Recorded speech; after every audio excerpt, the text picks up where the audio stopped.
Right here. Successful entry. Right here. Successful entry. Right here. Successful entry. Right here. Successful entry.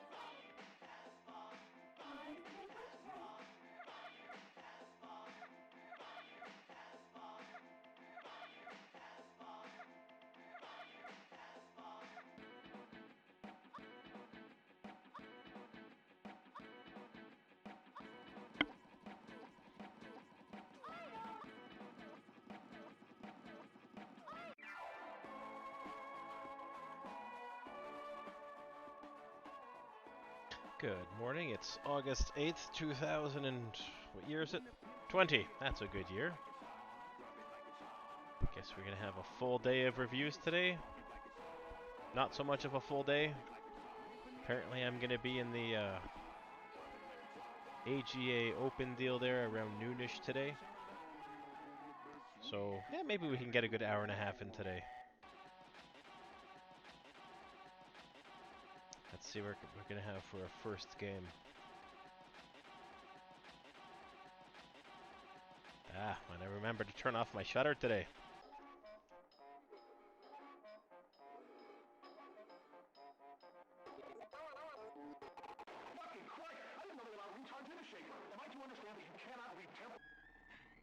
No sound?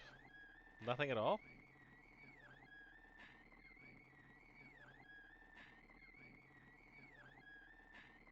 Okay, good.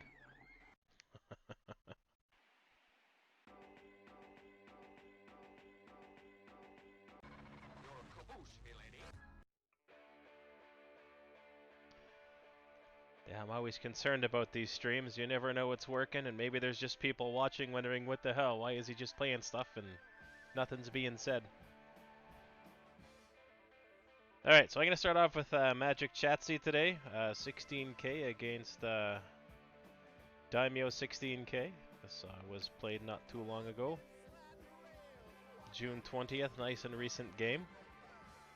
I've played quite a few games against Magic lately, and seems to be quite an interesting opponent. And this is just where we're at. We're all here to learn, so do we have? Pretty advanced stuff today. Look at that, 5-4 openings. 5-4 openings. These create a lot of problems for us. 5-4, 5-3. It's kind of a high up line to be on when you're DDK. But that's okay, maybe we can play something against it. I guess that would also come into contention here, is what's going to be the more open corners, because typically if you have a 3-4 and a 4-4, you're going to approach the 4-4. It's just one of those things that's more common now. Thanks to AI, we have common openings like this for 4-4, but likewise on a 5-4 and a 5-3, they're quite open as well. They're open to a lot of potential attack here. But is that something that you want to settle so soon? Yeah, I don't like that one. But apparently, 3-3 is quite common for just about any opening. You know, thanks to AI, that's ruined everything for us. Essentially, if you can do it, take a small life early on. If a Shamari happens against a large enclosure like that, let's just say that got ignored. These can still be pretty big. And so one of the things that we want to do is try and prevent our opponents from having an enclosure. These enclosures are just a bit stronger than trying to have an enclosure on the 4-4, because with the 4-4 we're always going to have that weakness underneath. It's still going to be approachable, and these moves can still be considered a little heavy. So typically for lighter play,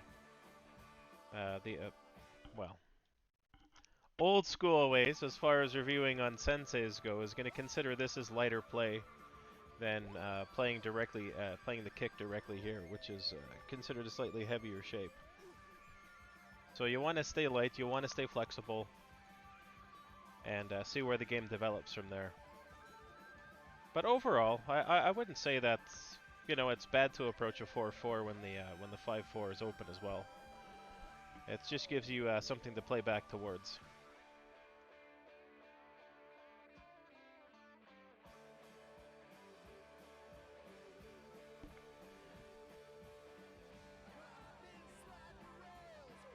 Alright.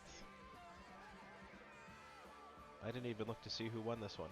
But either way, if I'm reviewing this for Magic, then I think it's because it's something that Magic lost.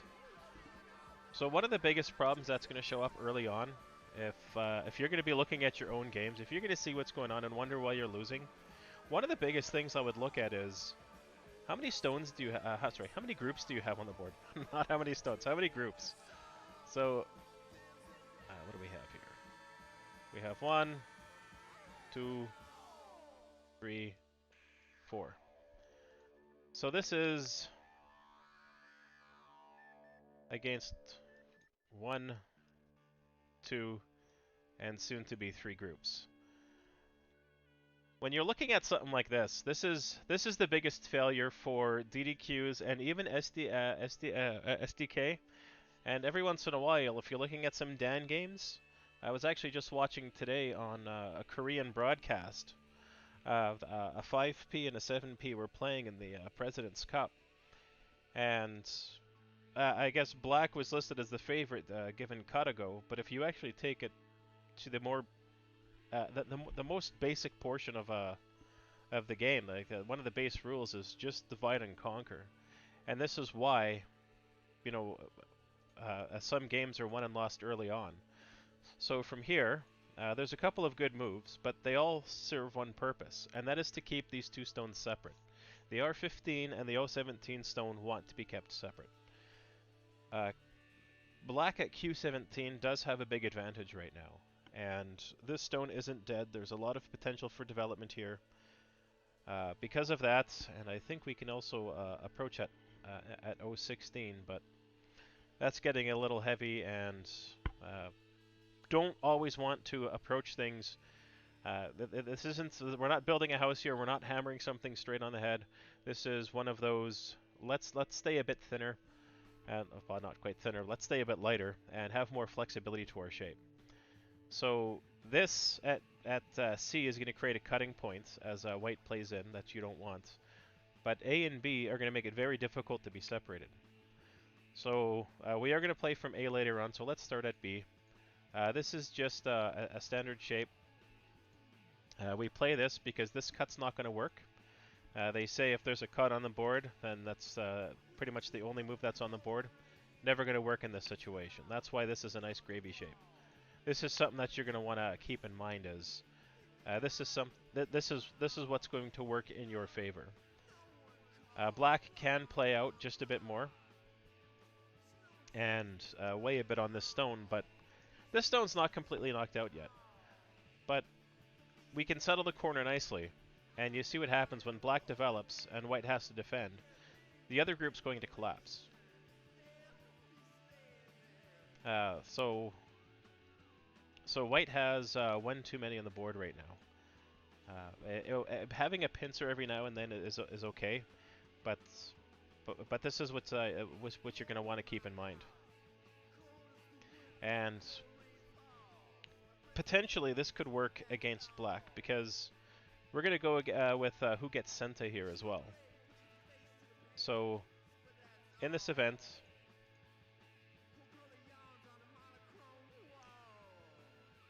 if black gets to come back and protect this group, now black has to worry about this stone coming up, coming back. Likewise, if you're going to invest all that time in taking a corner, you should take a corner. So you could be burning moves when it's not necessary to burn a move. So here, white takes the corner because white wants the corner. Sorry, black takes the corner because the stones have already been invested, and you want to have somewhat of a living shape. Now white's going to come back and attack this stone. What's going to happen is you're going to be on the run for quite a bit during this. So this could be problematic through and through. Well, I guess it's... Yeah. Excuse me. So if you have to come back and protect a stone, then you're going to be weakening... your other group is going to become just a little bit weaker. So you want to avoid having way too many groups on the board. So before playing in this corner, it would be best to stretch out from here and then let white decide where things are going to go. If white comes back for the Shamari, you could take the Shamari as well.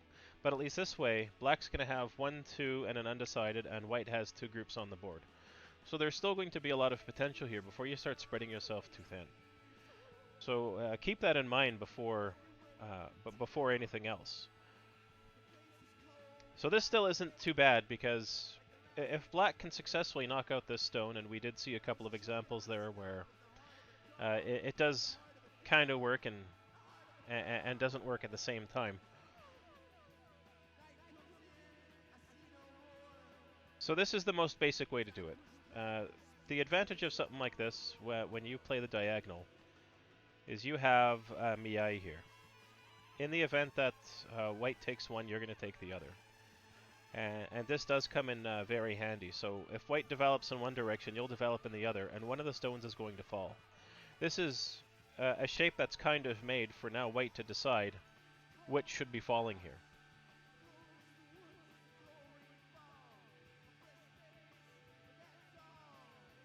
And just with basic shape, now with this, one thing that you'd have to look at is black should burn the extra stone here just to knock out R15. R15 is going to have a little bit of Aji, but not necessarily that much of a threat. What you're looking at is, because you invested in the corner, take the corner. But with a direct cut like this, if you do attack directly, then always be prepared to give up one of your stones. One of your stones is most likely going to become weak through this situation. You could pull back a little bit. When you pull back a little bit, you do have the option of trying to make both of them live. So this is a possibility as well, but you do give black a lot of influence here. The extra stone's going to have to be played in Gote to help this live, and black then is going to have Sente to control the board. The entire intent here is black does not want to be separated, so there's going to be A little bit of extra influencing happening, and we're back to this shape here, which is not going to be cuttable. So these are the propositions that you have here. The possibilities for your divide and conquering is if you want to attack directly, lose a stone, pull back a little bit, and go for development. None of these are really wrong, but okay, that's wrong. But so none of these are really wrong, but it's going to be on your playing style. Some of these are going to be significantly more aggressive than others, and as you could tell that when you play directly like this, a direct play, your aggressive play is going to cause your other group to fall apart. This isn't so bad here. When you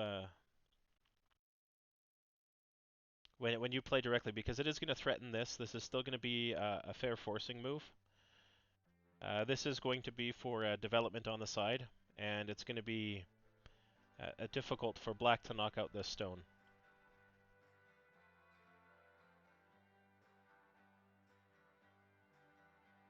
So the primary thing you want to do here is make sure that this is going to be as mutual as possible. So this doesn't do anything.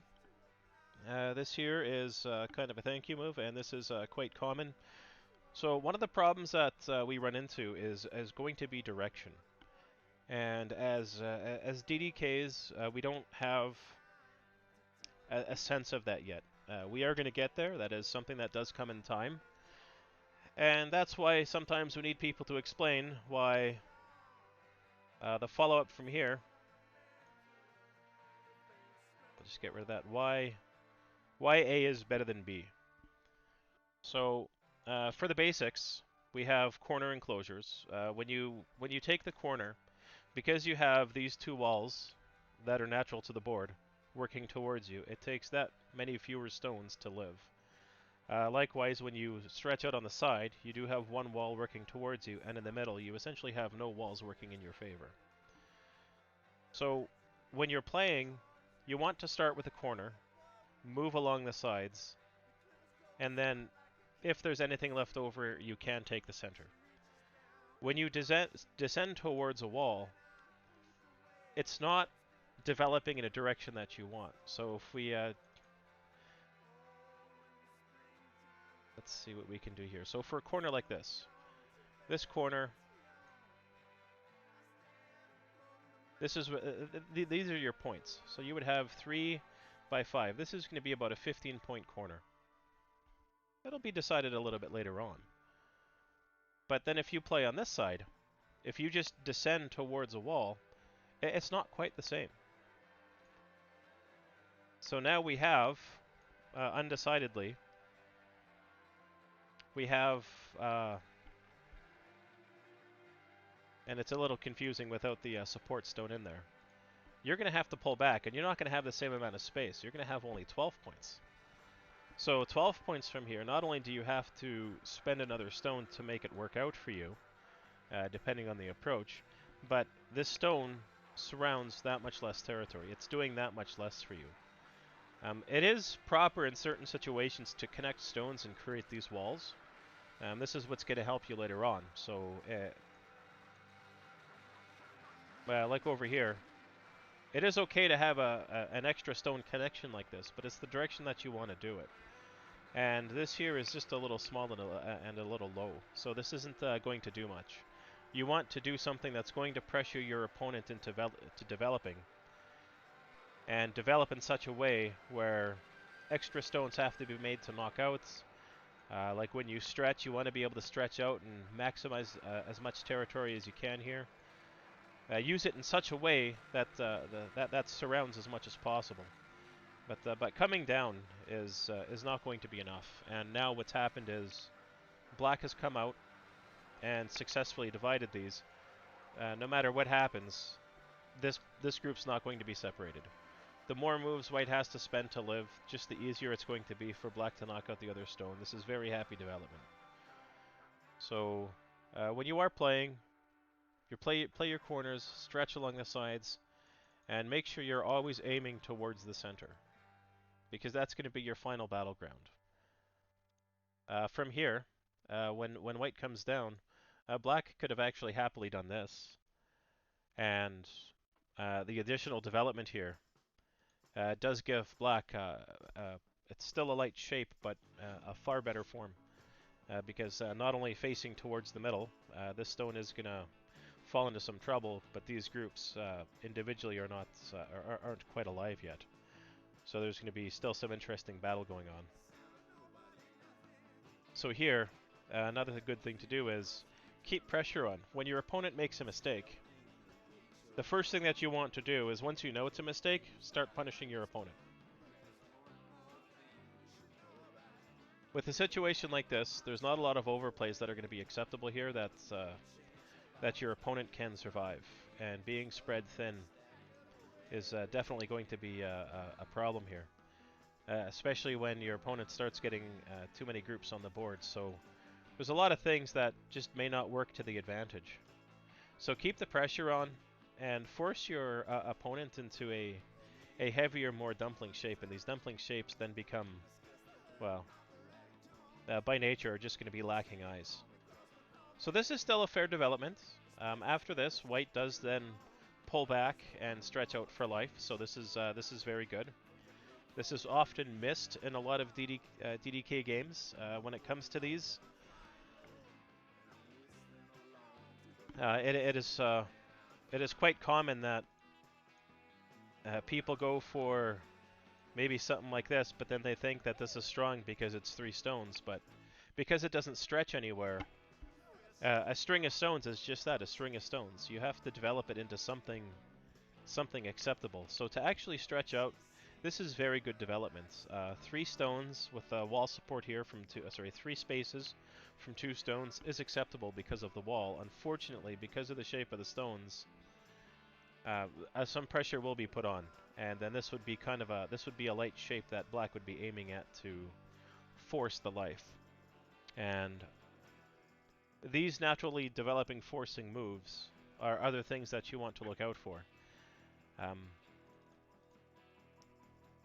When you think about it, if black ignores this, if white ignores this, and white develops over here, black gets the extra move in here, knocking out 2 stones, and it's going to make it that much more difficult for the stone to survive. So naturally, your opponent's going to want to respond. So these would be good forcing moves to have. And likewise, this is going to be the same problem. If white ignores, the development possibility here is going to be problematic. So if white plays on this side, these stones are going to die, and white's still going to be... if white plays there, the white stones are going to die, black will still be connected. If white plays on this side, these stones are still going to die, but at least white has the option for development, but unfortunately is still directly under attack.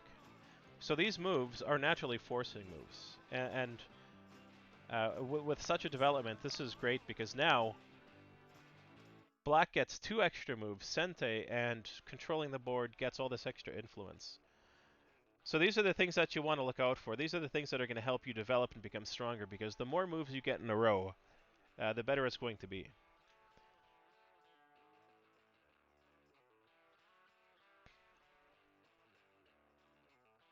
This shape can be separated, but white doesn't have a lot of support right now. White has a group that can be influenced, a group that's fairly alive, and a group that's under attack. This is a pseudo Shamari for black, so this is actually going to be some fair developments. White comes in low. Coming in low, not necessarily a problem. This is going to help develop. So through these developments, white does gain life here, and then black is left in some questionable shape. Things that should be focused on to be fixed up. Yeah, there could be some better moves here. This might be one of those times where you want to force that move, create you a little bit of a box shape. Now your opponent's kind of forced into the corner here, but what you have facing outwards here works better for white.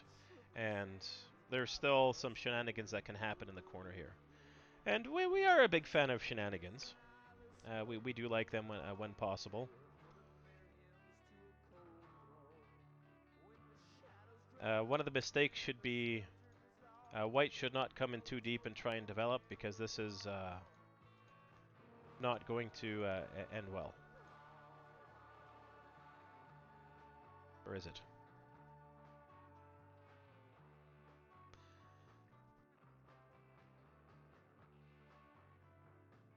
So this could be quite dirty. I think I did something wrong in there. Yeah, we'd settle for this. Okay. So let's settle for this. There, here's the happy shape. So white gets just a little bit overdeveloped here and heavy. Black is still aiming in the right direction. And there's still some agi left in these stones.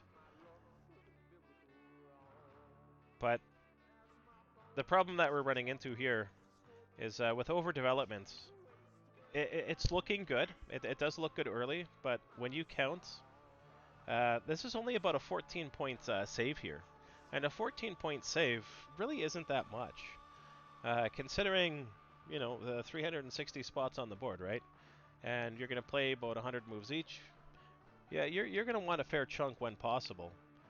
But this 14 points, which was difficult to get and is not solidified yet, black is in a slightly better shape for the time being. But over here, this is about the equivalent of this, and it took that many fewer stones to develop. And so the direction kind of seems okay at the beginning, but later on, if you start examining it a bit deeper, then you do see some problems with it.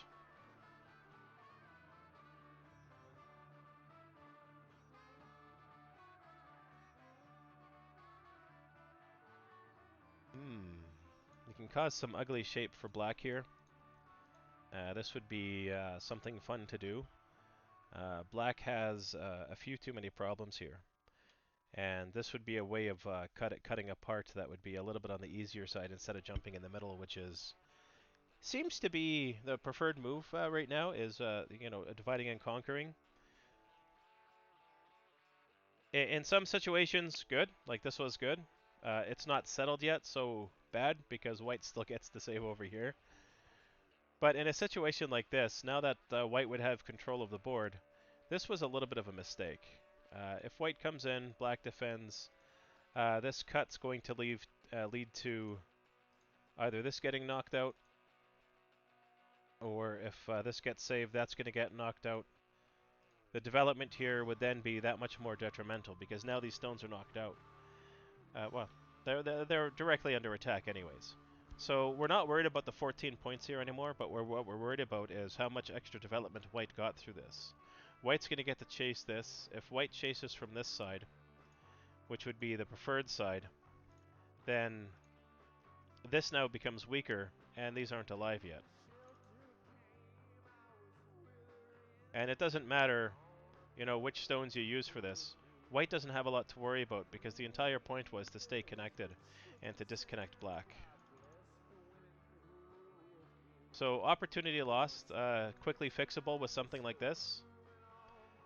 This is not much to worry about for white. Because if that's the case, white is happily alive. This wouldn't be much of an issue to pop out from. But black's going to need this to fix the bad shape that already exists. This isn't going to work due to the ladder. So these are the kind of things to look out for as you start examining your opponent's shape. Things that just you could try practice. Yeah. Like again, this is just a game. We're trying new things here, but try new things that do the first thing is develop you a bit better. Because even if this didn't, even if you did try something just a little bit different here, and that's you burn the potential here, at least you have life. You have good life here, and you get Sente out of it. So these are the kind of things that you don't always have to kill, you don't always have to attack, but try and get Sente. If you can get Sente through almost every move, no, like that's going to happen. But if you can get Sente through over half your moves, you can control over half the game, and that's just what you're going to need to survive.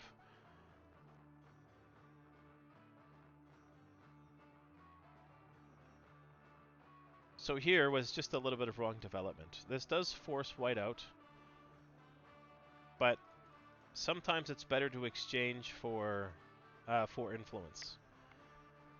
White's going to live happily on the side. We're not aiming at killing here, but what you can do is this would be a good exchange for Sente. So now black can come in, fix up this stone. White's going to be forced to respond here. Black can come back, and now you see that with the development of stones like this, these light shapes are pointing for black into be very good directions here. They do have a lot of extra potential. This corner is not worth developing anymore. The way the game happened, sometimes it's just not worth these extra few points because black's changed it by taking this extra influence on the outside. What white would want to do is make sure black doesn't get to develop with this. And if black loses influence, then may have to come back and try something in the corner for the extra few points. But now we're just a little bit later in the game, and you don't want to lose the what's already been gained. So for here, black takes the corner. Not an issue. Oops.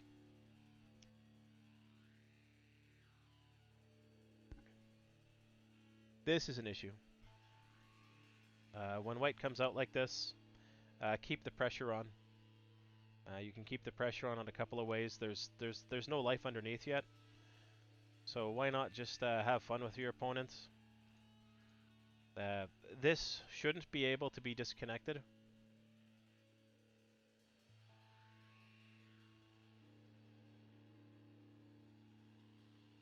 So now what you want to do is keep the pressure on this way.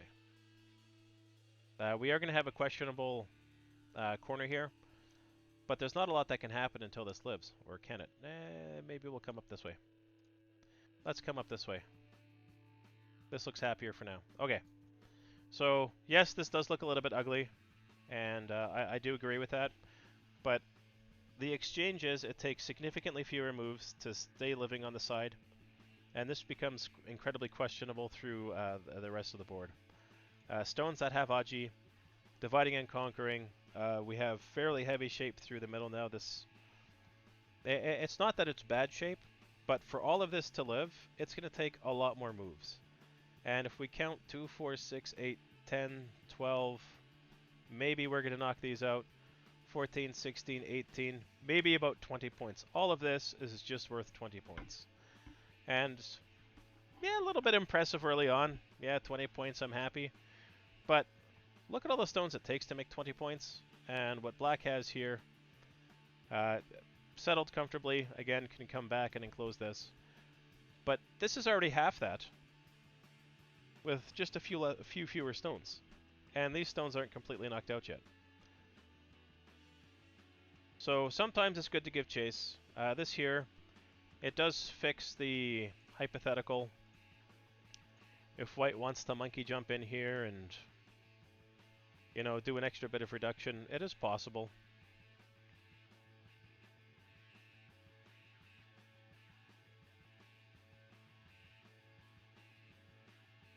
But this also leads to some bad shape, because now this cut can happen.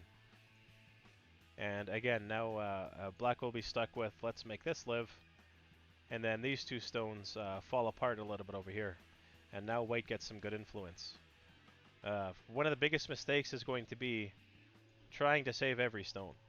If you try and save every stone, yeah, not a problem. Things are getting saved here. But the more you do that, the more your opponent gets to develop. And this here is significantly better and stronger for white. And all black is left with is a string of stones. So we don't want to be saving every stone, and that is another common ailment for DDK.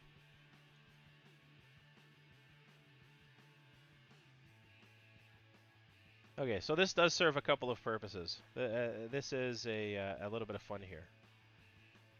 Connection underneath, or jump in the corner for the connection at the 3-3. And this cut here is actually going to be quite detrimental later on. So this is actually a lot of fun. Uh, when someone overreaches, it can be problematic. It's how you mitigate that that's going to make the difference. And this here actually does have a lot of potential. This is actually a beautiful move the way it plays with this. But you have to remember, sometimes if you just follow basic rules, that'll still work in your favor. So the basic rule is least amount of moves to save the corner. Play the corner move first. If white comes up, it's not too early to Hane now, because this is going to create some great defects within the shape, and this stone is still going to have a lot of potential. One of the biggest mistakes might be something like this. What'll happen? Well, maybe not. Can we do that early? Yeah, I think we can, because now we can't... oh no. Yeah, we're going to have some...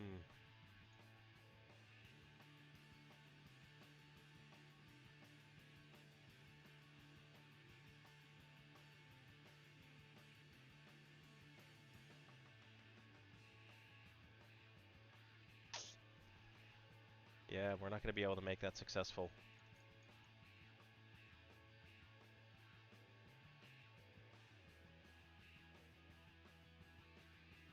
See, that'll get knocked out. You don't want to spread too thin.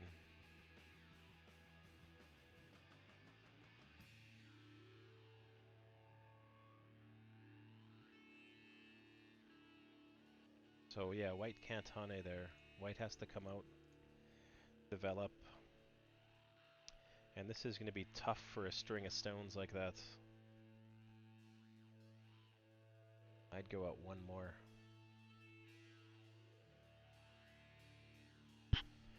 So we have that. Joseki won't work anymore because white has some support. So this is a little interesting. I know this is getting a little bit more advanced for DDK. So I'll just keep it just a little bit on the simplistic side here. So this is the side that you'd want to play on. And essentially what you're going for here is all the extra moves that would be required. This would just be basic enough. If you just stuck with something like this, just because these two stones were weak enough and this Hane here is going to create some interesting forcing moves, it's going to take a lot of extra. It is pretty good for black.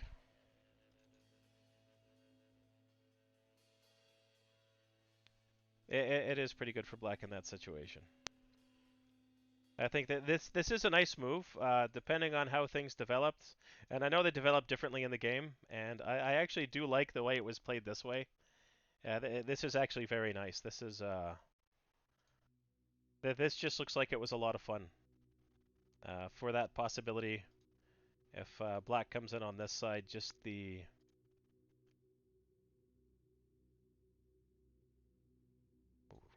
Can we? Can we just for fun? Do we want to go this early? White doesn't have white has a lot to gain from this. Black has everything to lose. If black just goes that route. Yeah, this would be this would definitely be a lot of fun to play early on like this. So this would be one of those fun co's to have. Well, every co is fun.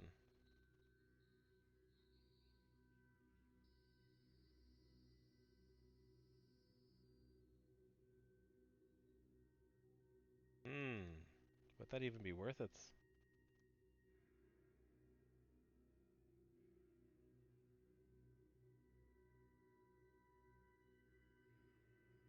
Yeah, that gives black a lot of extra development. But either way, there's a lot of fun stuff that can happen with something like this. But I do like this. This does have a place. This does have a place. From what I've been seeing lately on some of the reviews, I did watch the review with Michael Redmond there with the AlphaGo, I guess, 44th game, and it looks incredibly interesting. And this is the kind of weird stuff that you're going to see in AI play, because there's all these other possibilities that can be read out, and the AI is going to know it much better than any human. Okay, so it did develop this way. Uh, the opponent didn't want to cut because a lot of complications. But this wall here does have a lot more to offer than just giving up. Likewise, oh, it did continue. This is good. This is a good continuation. Unfortunately, because you have to keep forcing it, it's going to create too many issues later on. And these are the kind of things that should be looked at. To break through to an SDK successfully, one of the things that you can look at, and this is going to happen in a lot of games, can you force your opponent into bad shape? And this would be bad shape. This is going to be absolutely terrible shape to have. Sacrifice a stone, not a problem. Come in here, and there we go. A big capture happens. Uh, if black plays this way and white just comes through, now this is successfully separated. So there's a lot of things like that that typically get overlooked, and it is still overlooked here. So white plays there when white should have played here.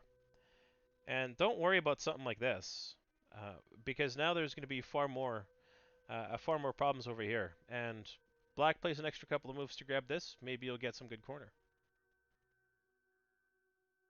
Yeah, it is fourth line territory, but this is one of those situations of what can you gain in profit. So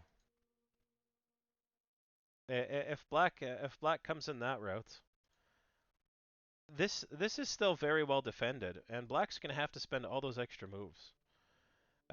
When you start to see things like this, one of the biggest things you're going to worry about is this going to die? And you know what? Maybe it is. And this isn't fourth line territory, but fourth line territory that has a weakness on both sides. White still has the option of coming in. Black would still have to come back and fix that up. So fourth line territory is only good if you have secure fourth line territory. So this would be one of those moves that is really going to change the direction of the game.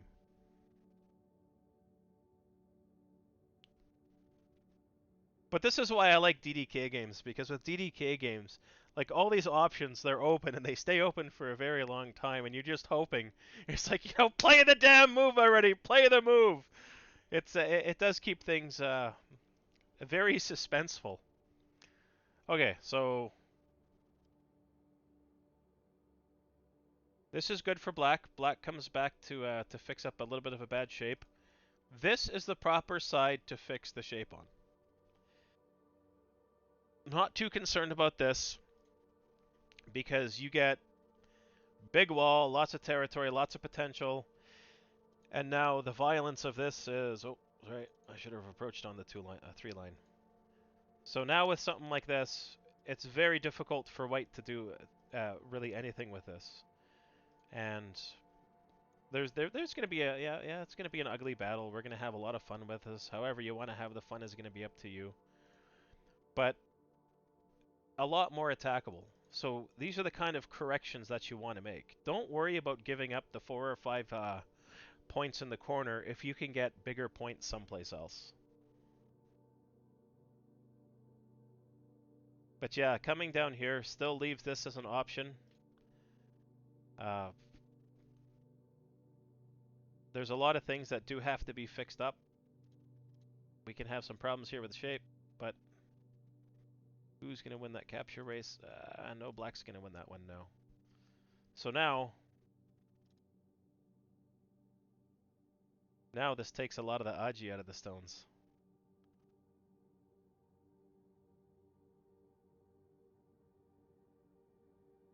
And that's just not good. That's not where we want to be. We wanted that Aji for a reason.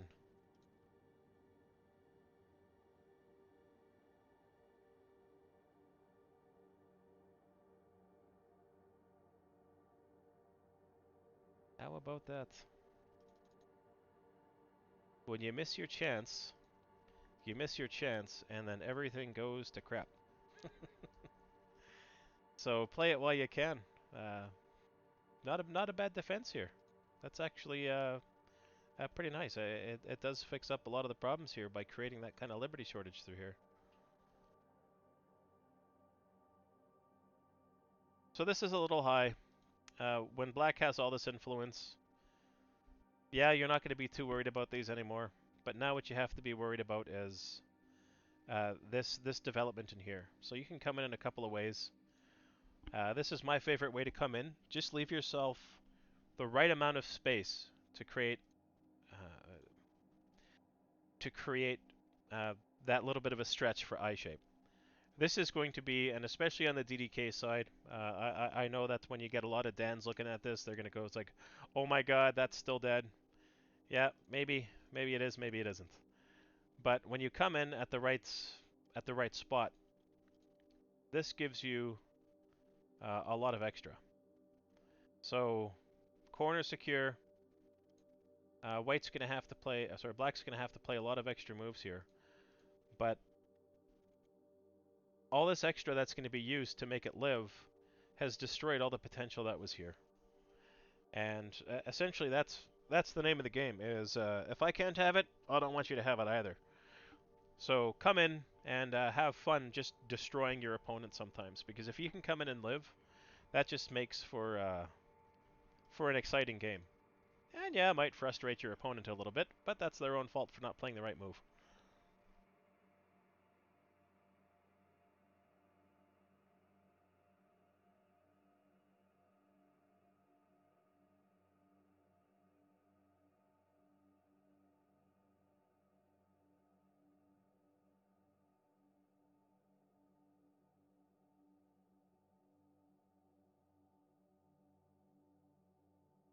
So this here, M3.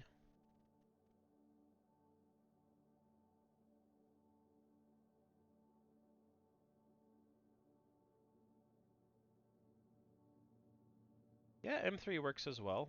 It's a little bit more distance from this. The problem that I have with things like M3 is are these kind of fights that do happen, and I like to force the opponent through the middle when possible. And here, that is a little bit of a stretch, but I don't like being too close to the influence either.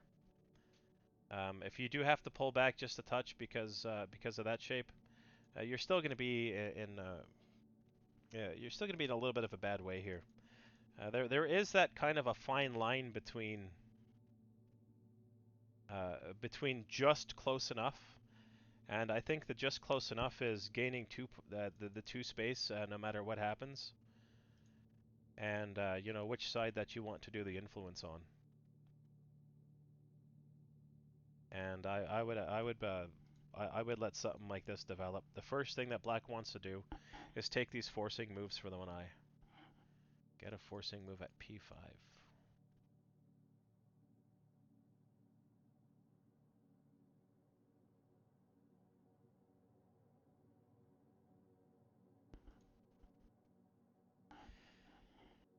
Yeah, forcing moves do come in handy for that, and that's just like we talked about up top. Is the forcing moves do help you develop, and that is a fair forcing move to have. But to what end? And this is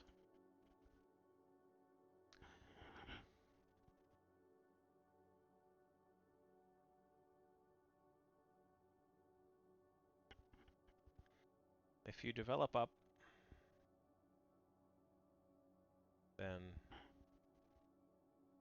then we'd be getting too much into the. I like it. I like it. Stick with L3. Stick with L3. Keep it basic. Keep your eye shape. Just keep stretching and growing. I don't mind the other bit of it. I don't mind dirtying up a game. But sometimes, if you don't have to, then just don't do it.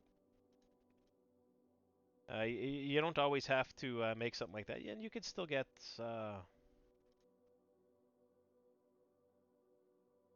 you could still use it as a forcing move from the L3 side as well.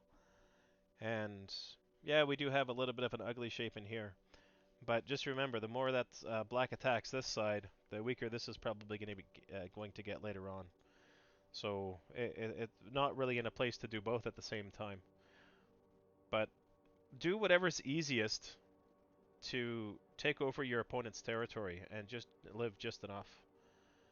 Here, I like this. Cut when you can cut. If there's a cut on the board, just take it. Especially if you don't know how it's going to play out later on. Could be good, could be bad, you don't know. But take it anyways. So in a situation like this, you can capture that one stone nicely and still run, keep things connected. Don't worry about that stone here because you could come back and play towards it.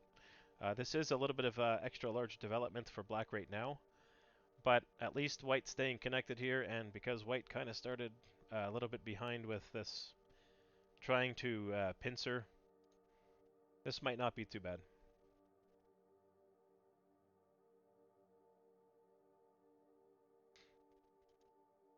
And then same thing. Very, very open here. Can't take them both. Got to take one of them. This would be fairly alive. Probably another move is required in here, but this here does look fairly safe. So why not destroy on this side of it? So exploit the weakness in this shape. If black does insist on doing something like that, then the first thing that you want to do is then come back and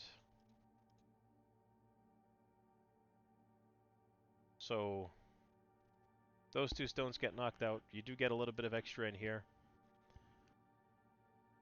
And this here, although it's dead-ish, still something you can play towards. Like, black doesn't have the best shape here. And then if this could live just enough, even then if we're going to go a slightly different route, we do that. There we go. How's that for happiness? So now we knock out those 4 stones. The 4 stones in the middle live. All because of some fun cutting shape here. So the first thing to look at, and this is, it doesn't matter what level of DDK you are. If it's in the middle of the board and it looks like this, play the damn move. It's I'm not going to say it's going to work out every time, but chances are, more often than not, it's going to work in your favor. So take them when you can get them. And when you look at a lot of SDK games and even into some Dan games, as soon as there's a cut on the board, sometimes you really have no choice because it's probably going to be the game-deciding cut. Running's okay, that's not a problem. We do have some still fair shape here because if black plays in, the Atari, double Atari, a lot of things aren't going to work. What you're going to have to worry about though is this is just a group of just white stones that don't have a lot of anything else. Another advantage to the cut is you had the unconditional life. If we played this sequence here, probably best to sacrifice. But if it worked out in the other way, just say it worked out in this direction, this is fine. Yeah, your opponent might get a bit of extra development in here, but that's not a problem because your entire point is to stay as connected as possible. This is what you want. You want these connections.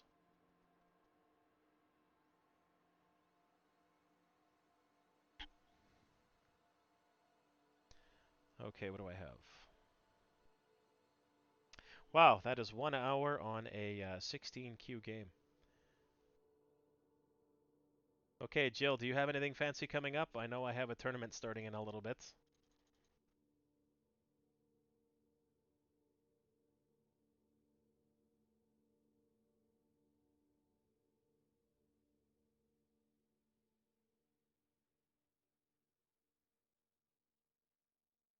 And I know I have at least a couple other viewers as well.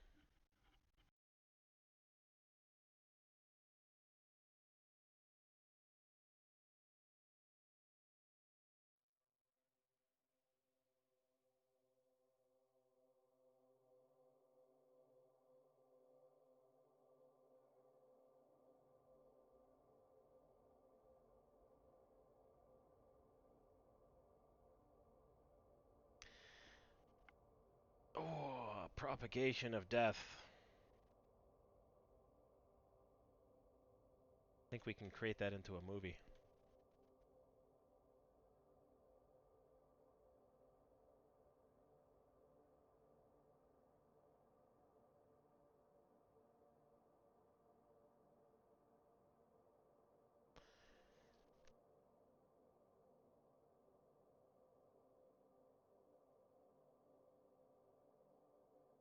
That's a pretty big death. That's a pretty big death. This is definitely interesting. That's interesting.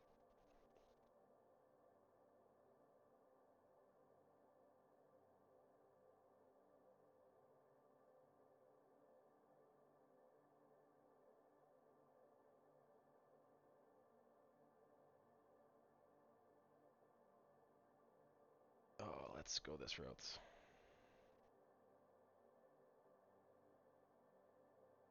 So you had 2 stones against Sam.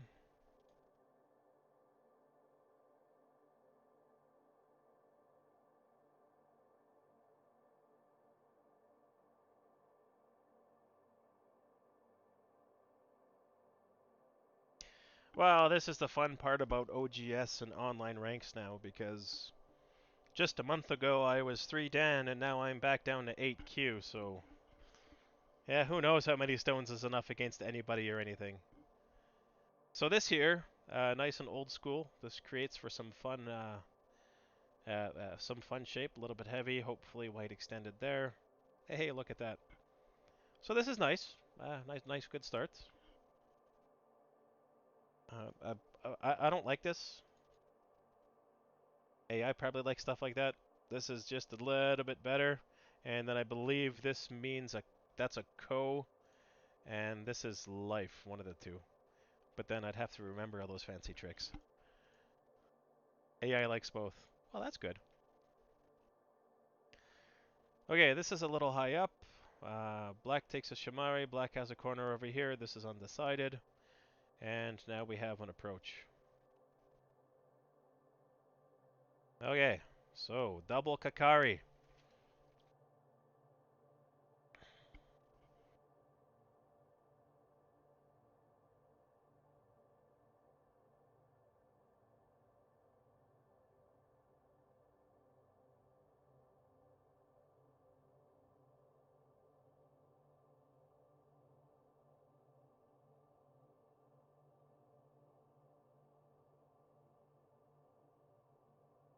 Alright, let's start with this.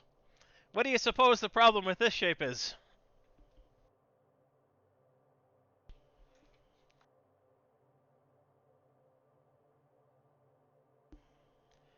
And the way I would call this one is you have a 2-stone advantage. Your opponent has to try that much harder to make up for it. I guess once upon a time it may have had more of a direct translation. I know on the Chinese side where you get free placement, a lot of players like to take the 3-3s right away. Makes it just that much more of an interesting game to try and defeat here. But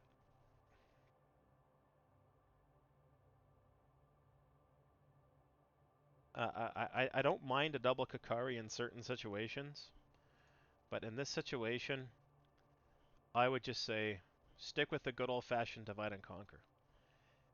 It doesn't really matter what your opponent plays here for the potential Shamari with the 4/4, because you get the slide underneath the Q8 stone, and this is what's going to make all the difference. This here, I gotta say, would be a very different game for you to develop from. This is alive-ish. Uh, there is a trick against this one, just hypothetically. Say you got a stone here, whatever was going on, a battle happened, you get to come back. There is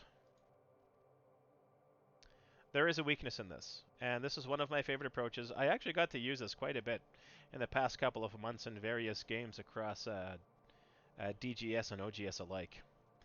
So, yeah, the group does look strong-ish, and I know it does take extra moves against it, but chances are, when you're playing certain opponents, they're not going to expect you to know fun invasions like this.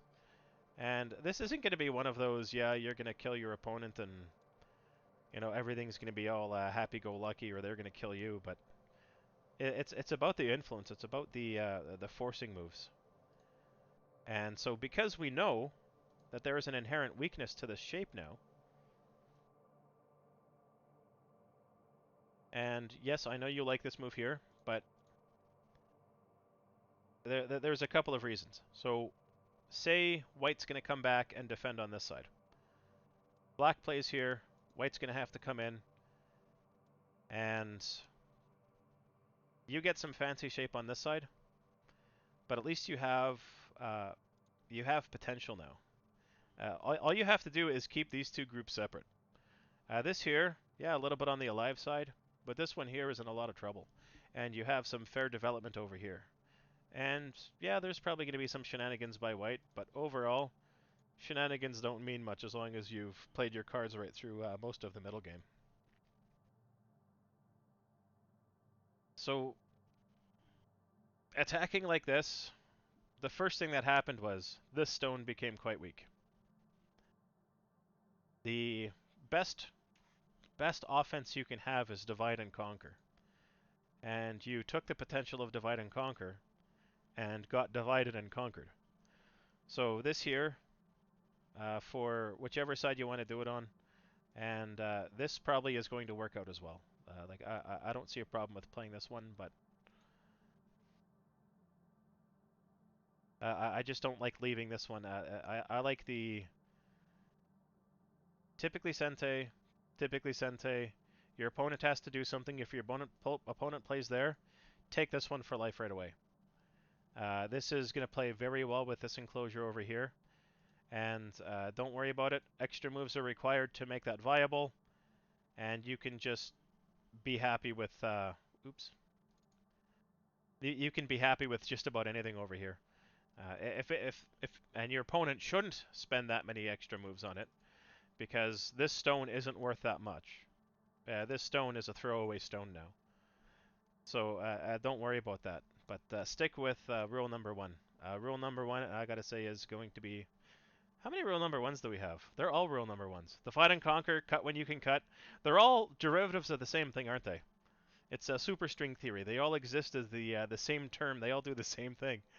So this is divide and conquer. You know, cutting your opponent is divide and conquer. Playing in the middle is divide and conquer. Everything is divide and conquer. So that's what you want to do. That's what's going to keep things exciting here. So for this, your opponent has really only one move. This would have been the wrong move because it could live, and then there's a lot of develop over here.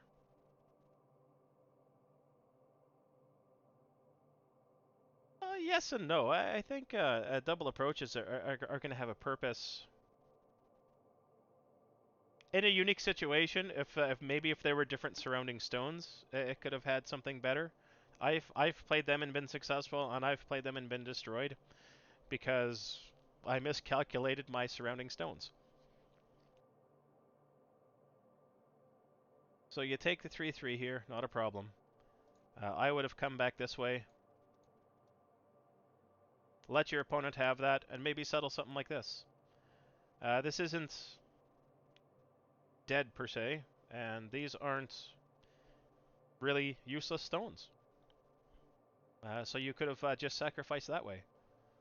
And yeah, this is going to come up later on, but if white has Sente and white's going to play smart, white's going to connect, and then all you have to do is give chase. If white wants to come in this way, then you would just come in underneath and just don't let your opponent have territory. Take it away before they can develop it. If your opponent spends too much extra time developing to the middle, then again, it's as a handicap game, you're going to have that much more potential here. So I think with this, you just you just played on the wrong side. You played on the right side. Oh, okay, I see. Take this. Well, okay, fine. He played that. This is fine. This is better. Just stay connected. Don't be concerned about that. I wouldn't be concerned about that. I don't. I find something like this going to be a bit more detrimental to the development. So I would have just connected. And when you see a lot of I don't know what the AI recommends about this, but if I were an AI, I see most of what AIs do is when they play these moves, they take the connection right away. It's the extra stability. There's no more forcing moves, and the forcing moves do offer that much more development. So this should be happy, this should be happy, and the only thing that's left now to approach would be white coming in and doing some type of same thing as before. But then all you would do is divide and conquer, and this is actually a division here.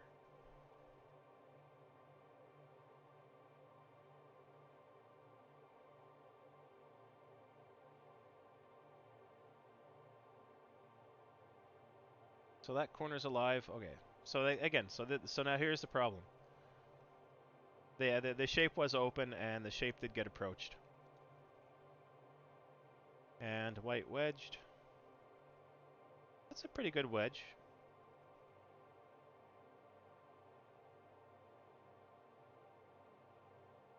Very good defense against the wedge. I like that.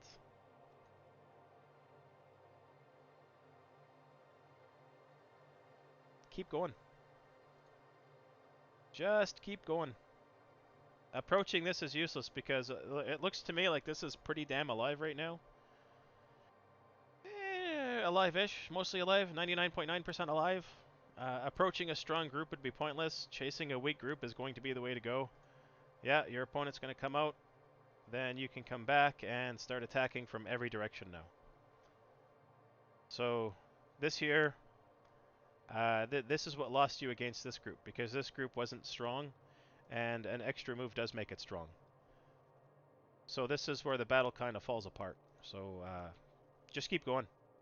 Never a problem if you just keep going. And the best part is, if you just keep going, and then your opponent tries to do something like this, you know the ladders are going to work in your favor. So don't even fear things like this. Like, this is fine. You're not going to have any issues with that. When I was just breaking through to SDK, I remembered when I asked my sensei, he used to play as Go-Child over on KGS back in the good old days. I asked, I said, because he couldn't give a direct answer to how many stones is the right amount of stones to keep extending. And maybe there is a right answer, maybe there isn't. I can tell you this is the wrong answer.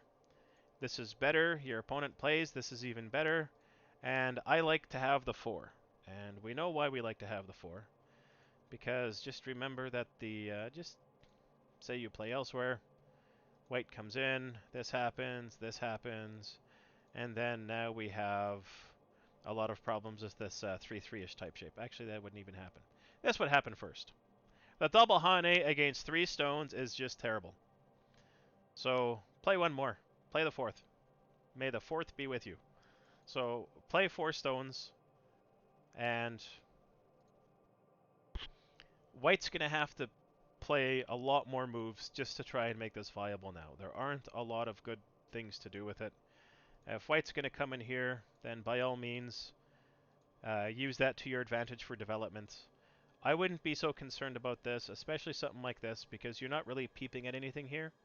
No matter which you do, this one was Miai. The next best thing you can do then is just come out. That would be fair enough. You could come out that far. And I gotta say, no matter what, black is alive. Like, this is happy enough. You still get the peep over here to build some extra moyo. That's gonna help with developing this. And white is in a bad way here. Like, this is not a good shape for white to be in. So this is your attack. Your opponent's weak. Keep the pressure on. This here was a little bit of a thank you move. Your opponent capitalized on it. You created bamboo. Bamboo is strong. That's good. And there's a cutting point here. And your opponent now has to pull back and protect the cutting points. But if you look at the difference now with influence, white can go this way. White can go this way. And white's probably going to put a stone over here and come this way. A lot of extra support. From here, we have white can go this way.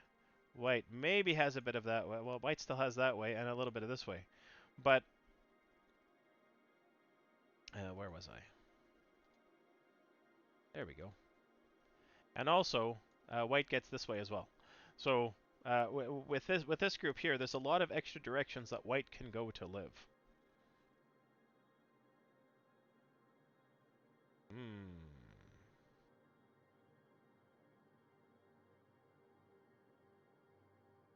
Yeah, I wouldn't worry about that too much. Not much can happen down there. So coming out is good. This does take away some of the direction of play for white. And now white's going to come in at the 3-3, which is proper. Because white has all the extra stones, white's going to survive. Okay, so this is nice and organic. White has a living shape. Black has a living shape.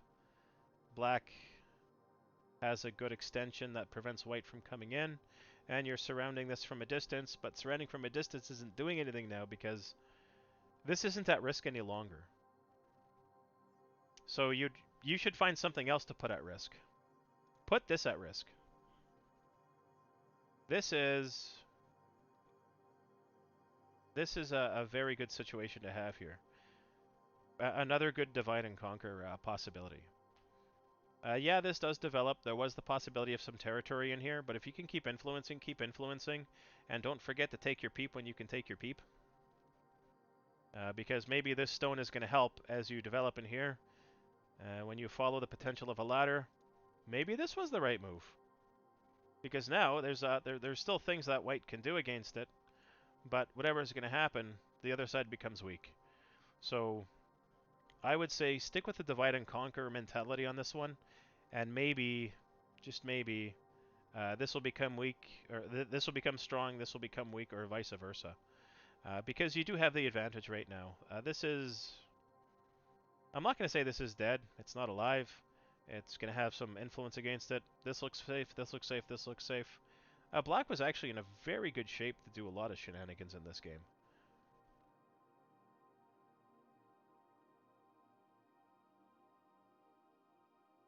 Shenanigans, if you just want to come in underneath. Yeah, fine, you're going to lose that, but who cares? You know what? Give up some cutting stones if you can turn something big out of it. Like, this would be a lot to give up. You know, if it's going to cost you a couple of stones, this isn't even completely collapsed yet. These still have some Agi left in them. I would say that there's a lot that you can do with this still. So it's just those kind of weird things that could pop up for the reductions. So white comes in, black's going to play on top. Try and knock it out. There. How's that? Nice and simple. And this isn't worth much. Like, when white gets this, this is a good endgame move over here.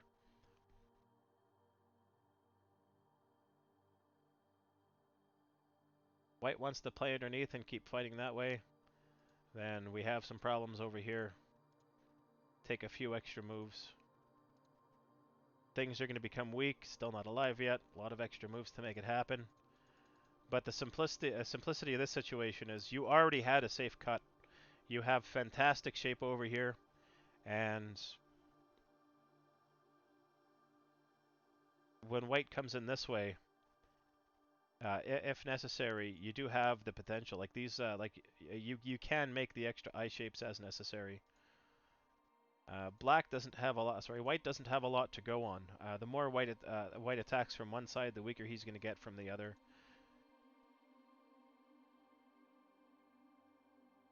Yeah, this shouldn't have survived, or if it did survive, would have been nothing short of miraculous. But yeah, this here, you did have great shape here. Like, this is absolutely fantastic shape to have. And here, that would have been a fine cut. Maybe? No? How did white play it? That's fine. But now this doesn't work as well. You're going to be giving up a lot over here. So, take the... Where was it? Take this one. This here would have been, I feel, would have been the best way to do it. Well, if you did this, it would have worked.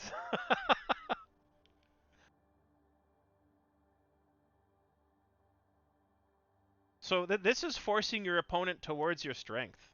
And the only thing that he'd be able to do is come out this way. And if that's the case, it's not going to live.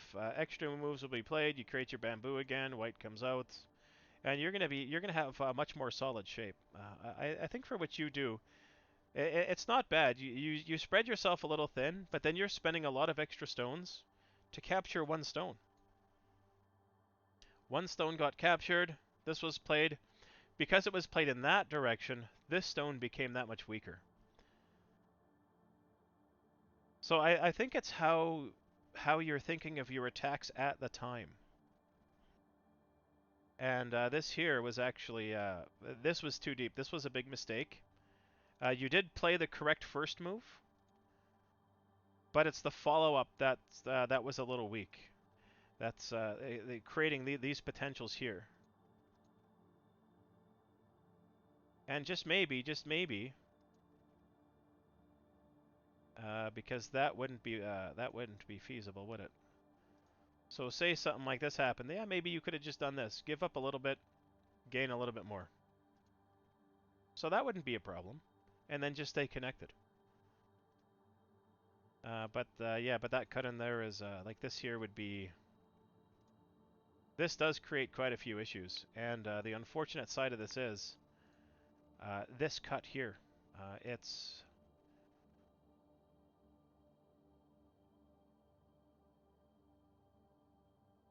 It doesn't have the same support. Maybe just peep at it and then come back on this side. You already have an eye here. And you can get the other eye here, that's not a problem. And then there'd be the extra cutting move here that has to be fixed. So I think it's how you think about it. And sometimes the peep is better than the cut, especially when you're looking at moves like this. Because the advantage of the peep here is you have to play within the stones that you have.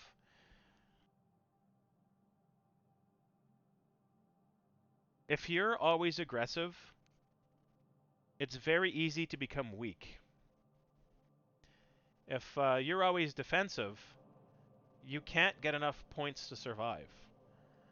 And so there's got to be some give and take. Like you were aggressive through here. The aggressiveness that you had through here did pay off. It was absolutely absolutely life-giving. Like you have success. You had the option of chasing. That was given up a little bit. But here, this is one of those times where you're still attacking, but you don't have to attack directly. You have to pull back just enough. And even this would have been acceptable because he's still got to come out. And you still get this move here. But you have to worry about creating a nice framework. Your Moyo here is what's going to work for you. And now when White comes in, because it sounds like something that's what White's going to want to do, it becomes problematic because this is out. This is able to run. And then all Black has to do is either come in here or come up here. And this hopefully will collapse. And even if the forcing moves are played, it's not the best shape for White to be in.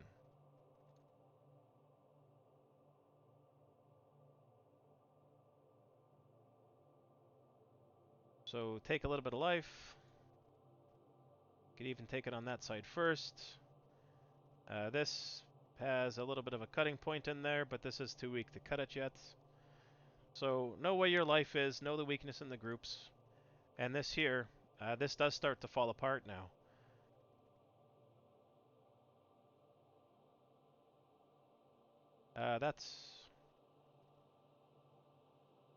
It would have been better to just come in that way.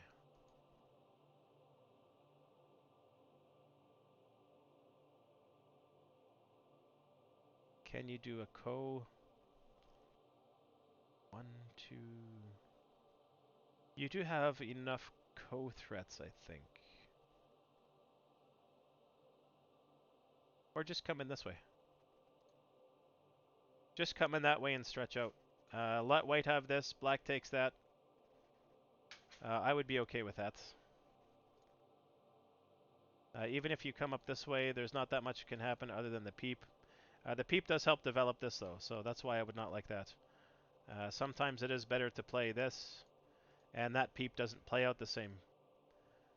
Because there's all that extra potential for black to come underneath and still come back and fix this up. So white wouldn't get a lot of territory out of this.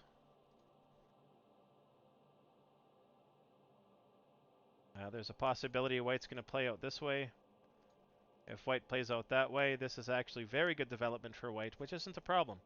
Sometimes you want to give white that because you still have to come back and fix this little bit of a problem over here.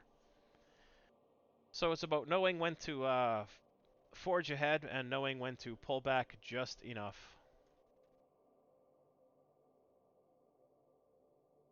So white, successful up there for life.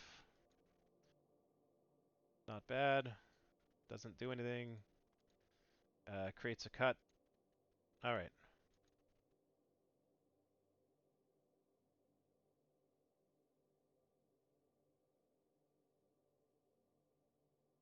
So it's this shape in here.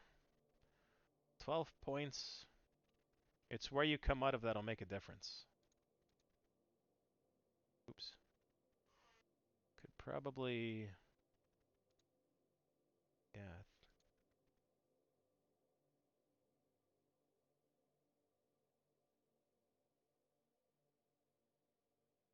Yeah, the squeeze would work, but everything here should force life. So how did this develop?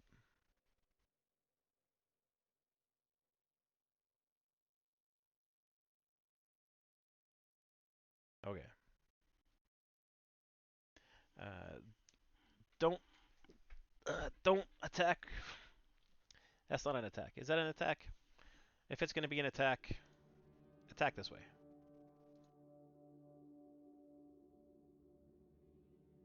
This would be a good attack to have. And then you can still come in here for the forcing move.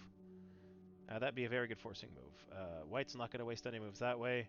You can still come out this way and still have some potential.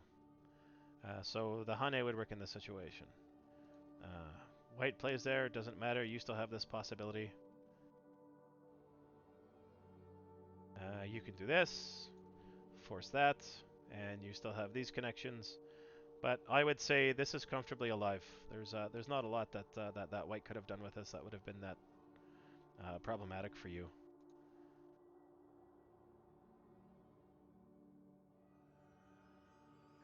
Yeah, these stones shouldn't be able to live.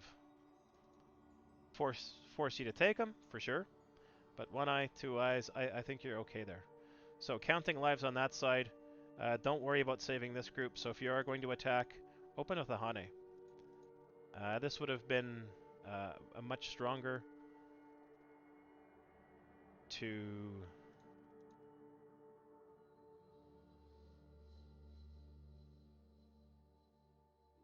Yeah, and there's not much that can happen otherwise. White doesn't have much for cutting. This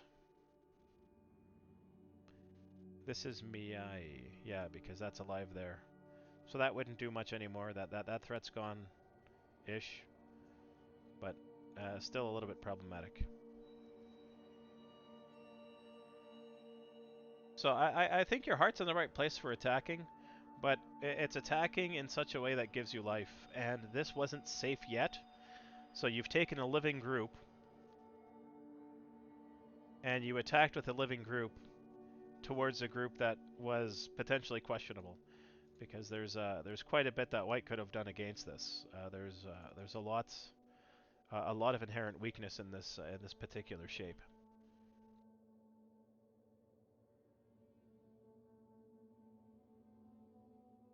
So if you are going to do something, then what you have to do is you have to use this group to do it with.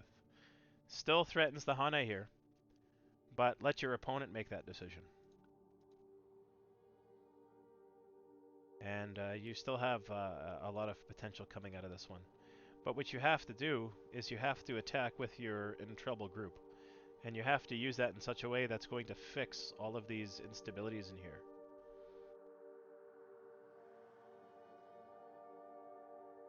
And so I wouldn't say it's knowing when a group is alive or dead so much. And this is one of those... You knew it was in trouble. You played a good move. This would have also worked, forcing that earlier. Then you could have got this. Either way, not a problem, because you already know. You already know this is in trouble. It's what you do with it that's going to make a difference, and you have to keep playing with it till it lives, as opposed to playing with something else till it dies. There wasn't a lot here you could do that would have actually killed something. White was just too strong. Likewise, something like this could have been a bit more proper, because it does aim at that. And if white does come in here, then you now have no choice but to start fighting for life. And about the only way you're going to do that is to have some good shape up that way.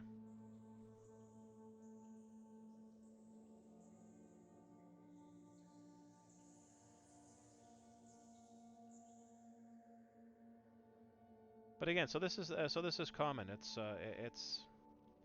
It's very difficult to get out of that habit of attacking with your living group instead of attacking with your other group until it lives. Because alive, alive, alive, alive, if this lived, it's still going to be a very different game. You still had quite a quite commanding control of the board. This isn't so big. This is very small. This is going to have a very strong endgame move against it that maybe, just maybe, like this would be a very good sequence. So you would call this 6 points. This is just a couple of points. You could still get the peep later on. So you're controlling the board here. Like, you were in a very good position to begin with.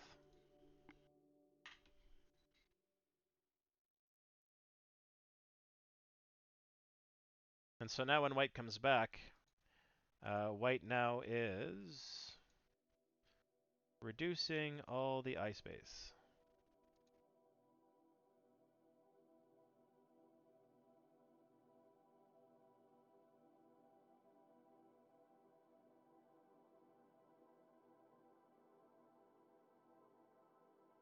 Well, yes. But you had a very good chance because you actually had some very good control of the board. And this one here is actually an interesting situation.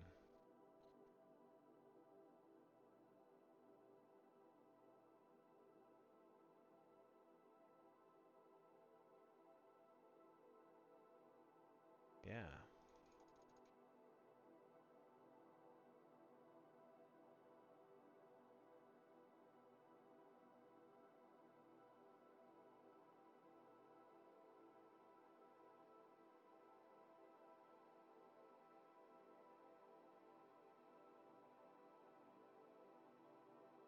Maybe something like this.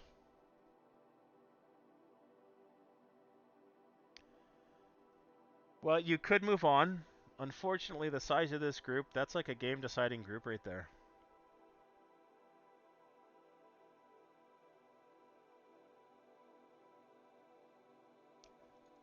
It's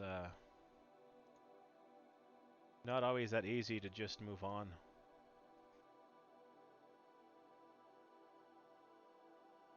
But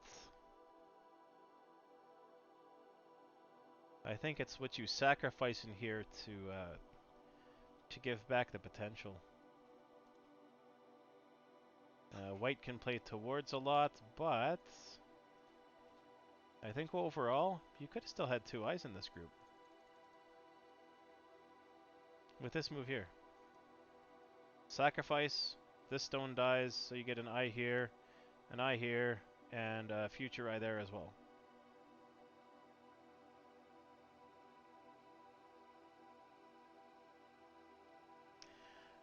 Shouldn't rely on Seki unless it's a last resort.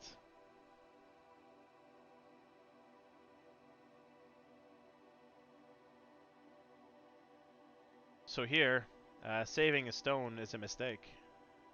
So just don't save the stone. If white wants to have a stone, white can have a stone. This still works.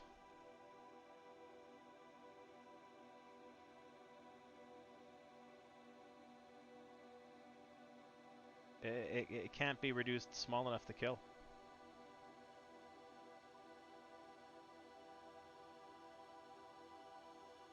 Although I do like the situation, so from here, I guess after the colony collapse, then yeah, because you need an extra move someplace.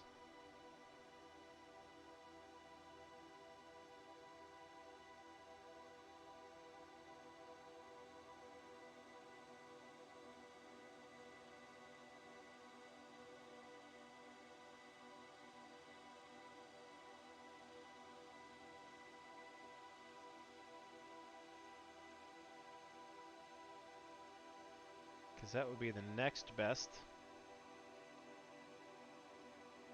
How about this? Does that almost work? Am I missing something?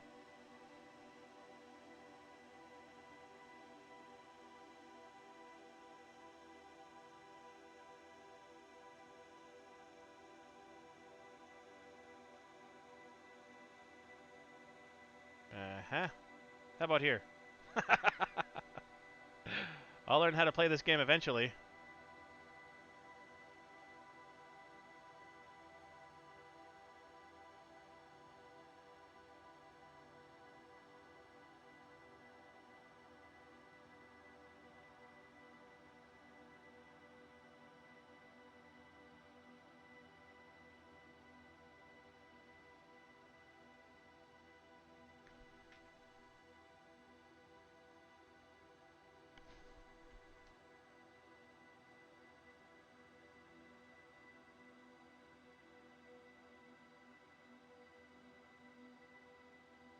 Yeah, because that'll be forcing.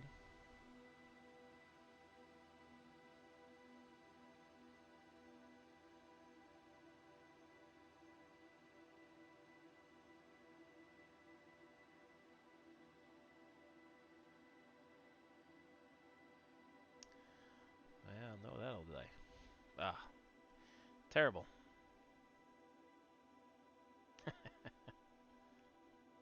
Almost time for EGF, then that must be mean it's almost time for me to play in the open as well.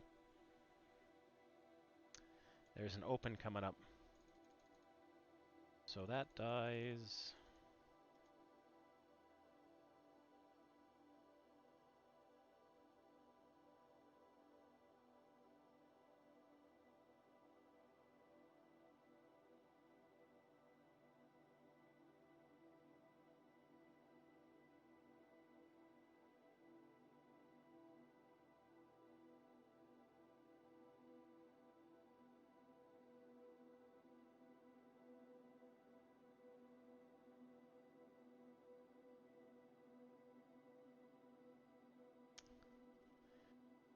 Yeah, there was a lot of interesting situations on the board here.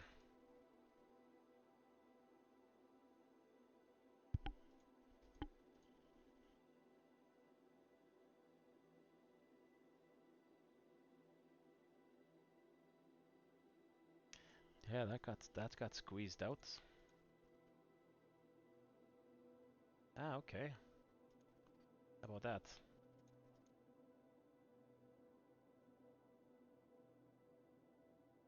And then that'll be me eye.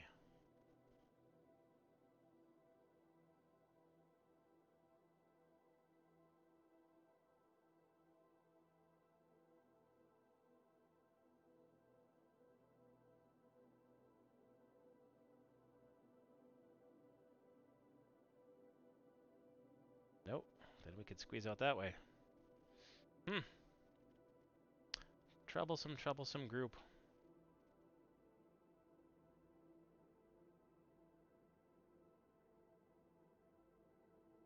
And all because the way it got attacked from over here. Yeah, a lot of extra sacrificing would have to happen.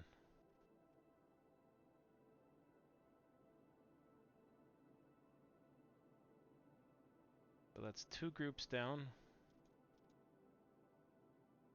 It's always fantastic if something could be brought back to life later on. Maybe like a Dame Zumari thing happens, not a problem.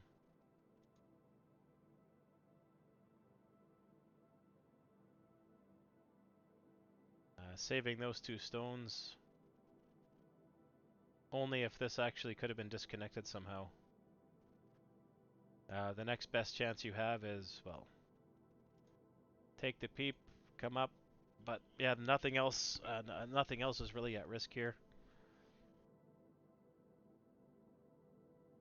White wouldn't have to worry much else. But overall, I gotta say that's a very good game.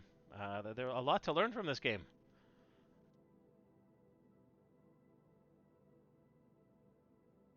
We could learn when to wall.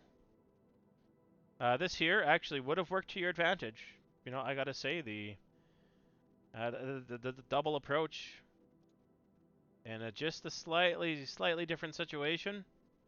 You still have command of the board. Like you're running white all over the place. That's not a problem. This portion was still going to happen regardless, and it would just be how you set yourself up for that. If white comes in deep over there, just expand towards it because this stone should live. You should be able to do a lot with that. And this here isn't completely alive yet, so there's a lot that white is missing. There's a lot that white would have to do to fix up any of this shape. On either side, it doesn't matter. There's a lot to fix up here. So, you know what? I wouldn't say it's not that whatever you do doesn't work. You actually did it correct. This living in the corner, absolutely fantastic. Just a bit of extra development over here is all you would need. Who was going to see that this stone was going to come back into play later on? But it's how you set yourself up for success later on. And this would have been a great something like this would have been a great setup. Just anything from here. This is a different way of looking at the game. And likewise, with this, you're attacking a weak string of stones with a weak group, which is making the group stronger. If white wants to come in over here to try and make some life, you could even just pull back, make that happen. No, now you don't have to worry about the 3-3 approach. But this is still viable as well. It's still going to force your opponent out. But it doesn't matter what your opponent does. There's going to be way too many moves expended to try and make something live, which is no longer a viably living group of stones.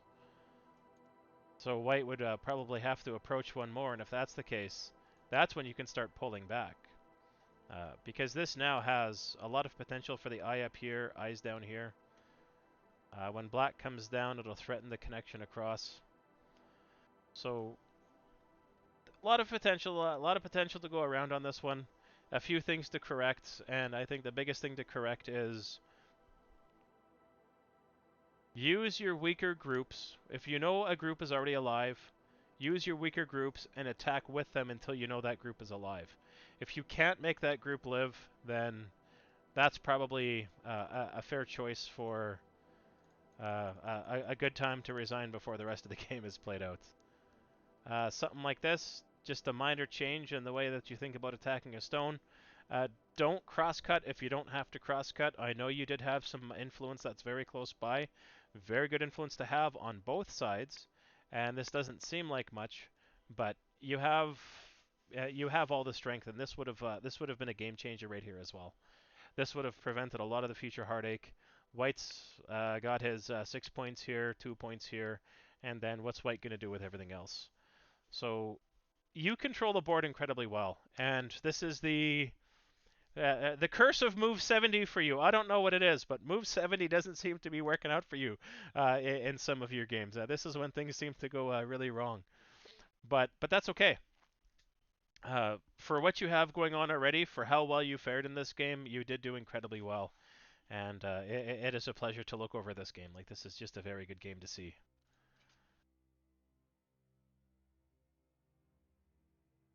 Let's see, I think I have one more, and then I'm going to have to jump into my AGA game. Well, yes, I do hope to see some more games from you, and maybe we can play tonight as well. I know we didn't get that extra game in last week. I have a weird sleeping schedule.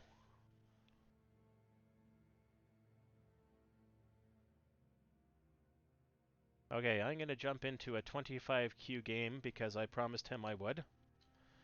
I do have a brand new student that's been kind of following me around a bit. This is Odrim 25K. He played Standstill 20K. I do enjoy these up-and-comers because we were all beginners once upon a time. And if it wasn't for some other people telling us what we did wrong, then we would have been playing hundreds of more games to try and figure it out. So it's always good to have this little bit of how did this happen? So for any beginner player, I would say start every single game like this. Until it's time to start mastering other Josakis and things like that. Play the safe route. 4/4s are safe. No problems here. Doing a Shamari, this is good. Nice corner enclosure. I prefer this one, but for some reason I think some AIs were preferring the other side. I like this because it points towards that you want to attack this. And some AIs do that. As far as I'm concerned, do whatever works best for you. That's a good one. This is a slightly bigger one. This can have some issues later on. But for the most part now, we're going to consider this is the strong corner, this is the strong corner. This is the weak corner, this is the weak corner. This strength is pointing towards this stone, this strength is pointing towards that stone. So I would say, what should black attack? This stone. Let's see what happened. Not bad. This is okay. You could also approach on the 4th line.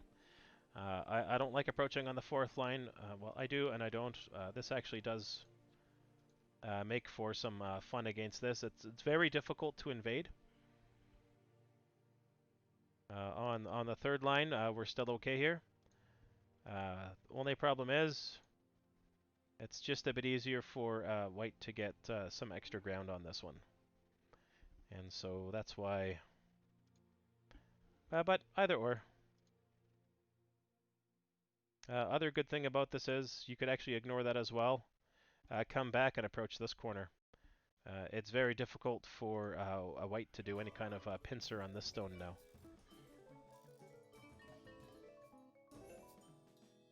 So this is a fun exchange going on. So black extended, white extended. I would say if you're going to extend, you can extend from a group like this. That's not a problem.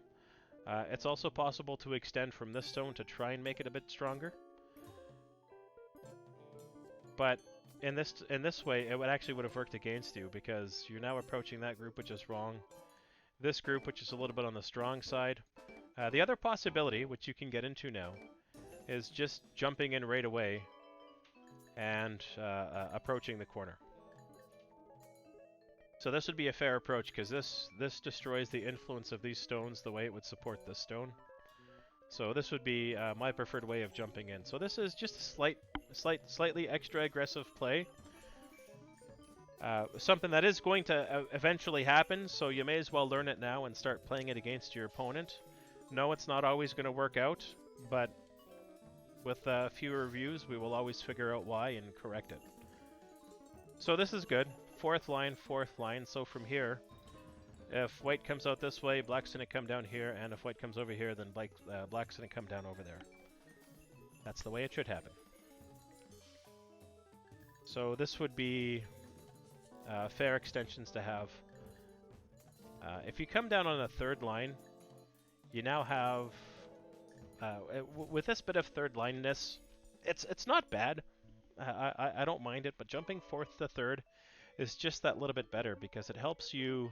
You're already out and you're pointing towards some good support that's in the distance.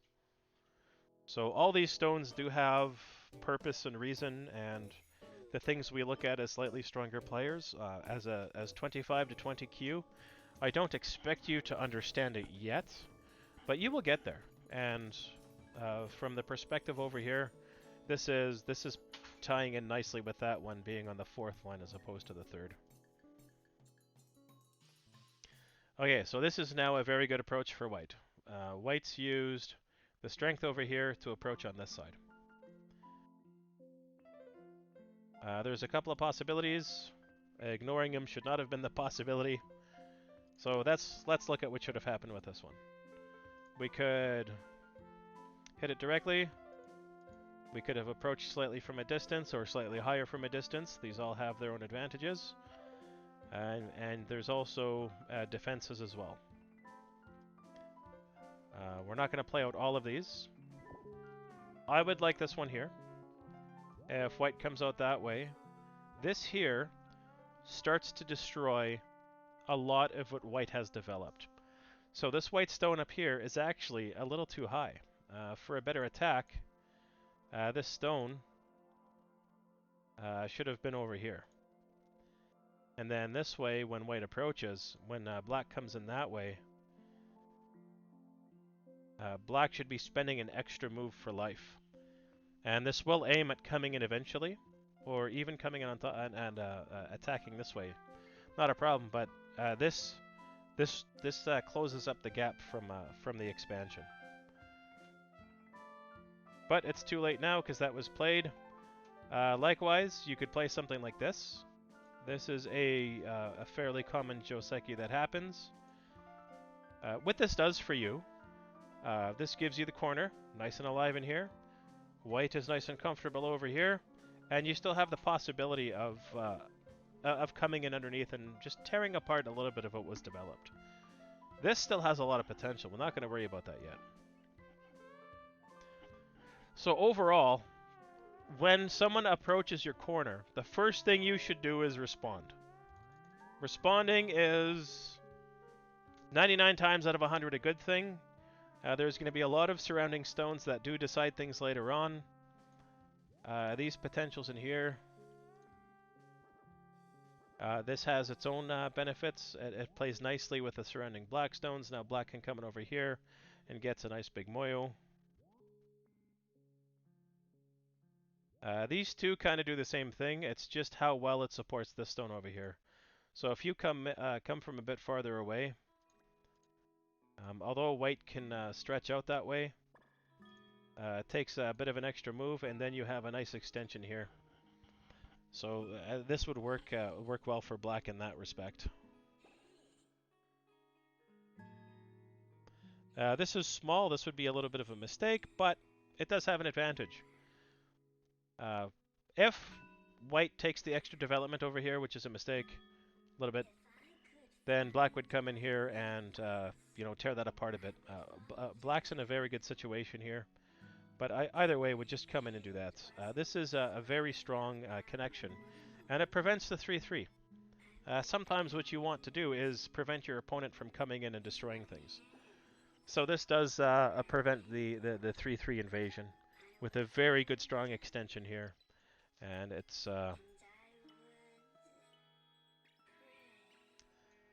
at best, if you lost this ko, which you shouldn't. And even then, if you wanted to, you can give it up by getting like many moves against other stones like that. Take the outfly side influence, but we'll avoid the advancedness of that and just say respond to this more directly than this. Tengen is not a bad move to have. I have played many dozens of games, maybe a couple hundred games, with my first move being Tengen. This does help block a lot of ladders that could develop on the board later on. So from here, you now have a double attack, but with this double attack, you can't do anything against these two stones. These two stones, unfortunately, are too strong. You'll have to come in against this one.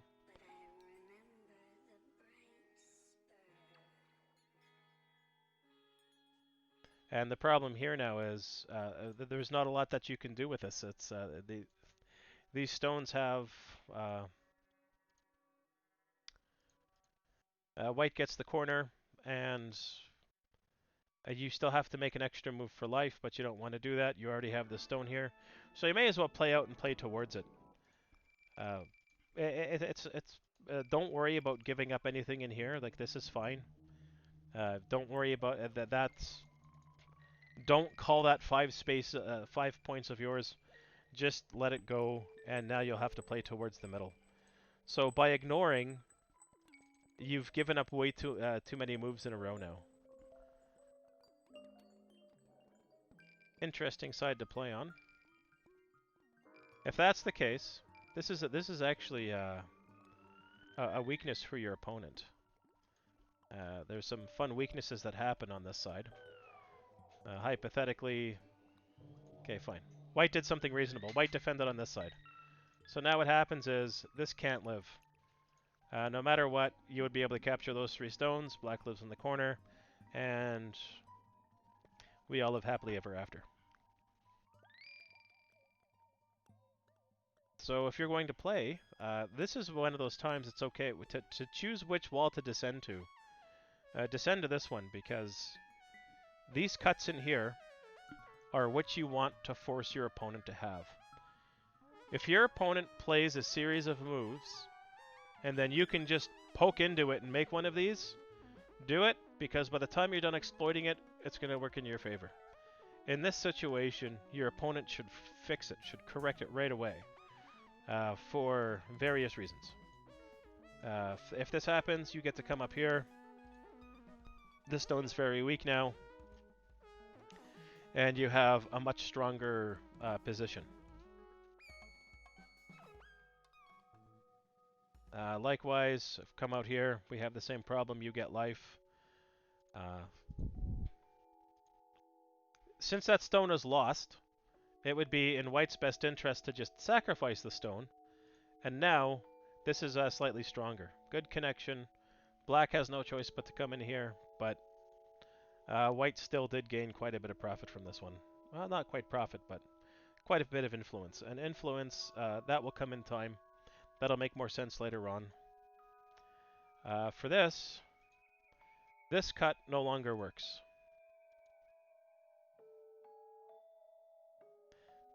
2 liberties, 1, 2, 3 liberties. So counting how many lives a group has is going to be a very important skill to have one day. This is a good time to do it. You have 2 liberties, you extended, your opponent took it away, you still have 2 liberties. Even if you try and capture these, no matter what, not going to do it. Excuse me. This does help secure your corner a little bit, and it does make the F-17 stone a little weaker. So you could have forced the capture. Forcing the capture is not always a bad thing. When you force the capture, you're frequently building up your territory. And that's often a good thing. This is too deep. This is now your opponent's territory, and no matter what happens, these will just never survive. So they're going to die.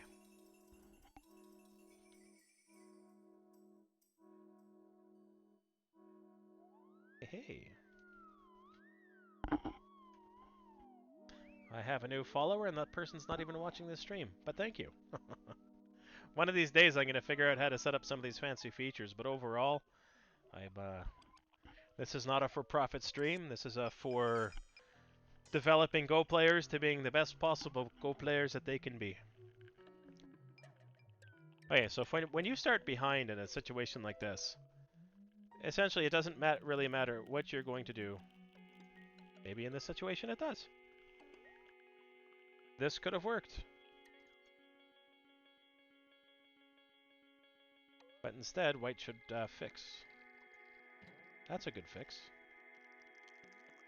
So White captures. Black played on the wrong side. Okay. So when we count liberties, there's some fun things that happen here. If Black played here, this is a forcing move. It changes everything here a lot. So we have 1, 2 liberties to this stone here. Oops. We have 1, 2, 3 liberties to this group here. And we have 1, 2 liberties to these 2 stones here. So we have the power of forcing moves now. Something has changed here because your opponent made a mistake. If Black plays this move here, White has to respond. If White plays over here, then you save this group. These 2 stones are now gone. They should not be able to be saved.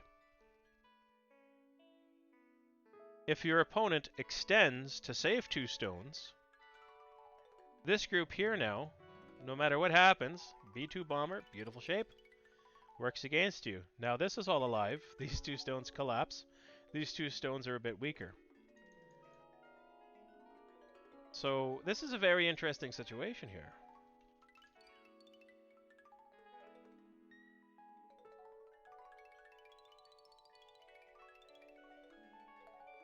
So some points really, later on in the game, yeah, you're gonna figure out that something called dame, so they're no good. But essentially, what happened was,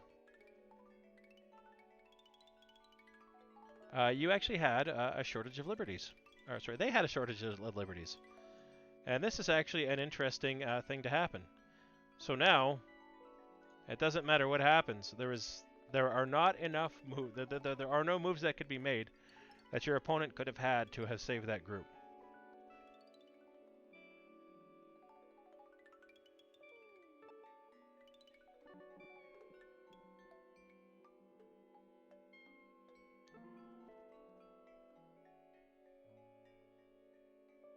So that's good old school Japanese. We call that Damezumari.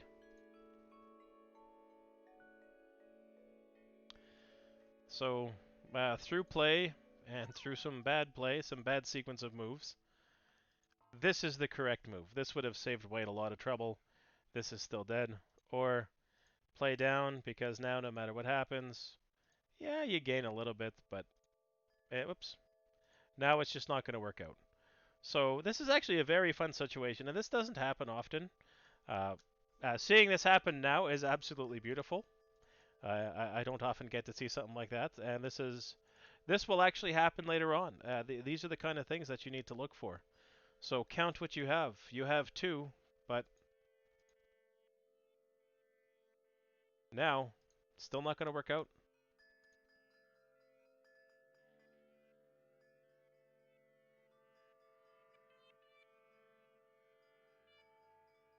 So with these shortages, this is how you give your opponent chase.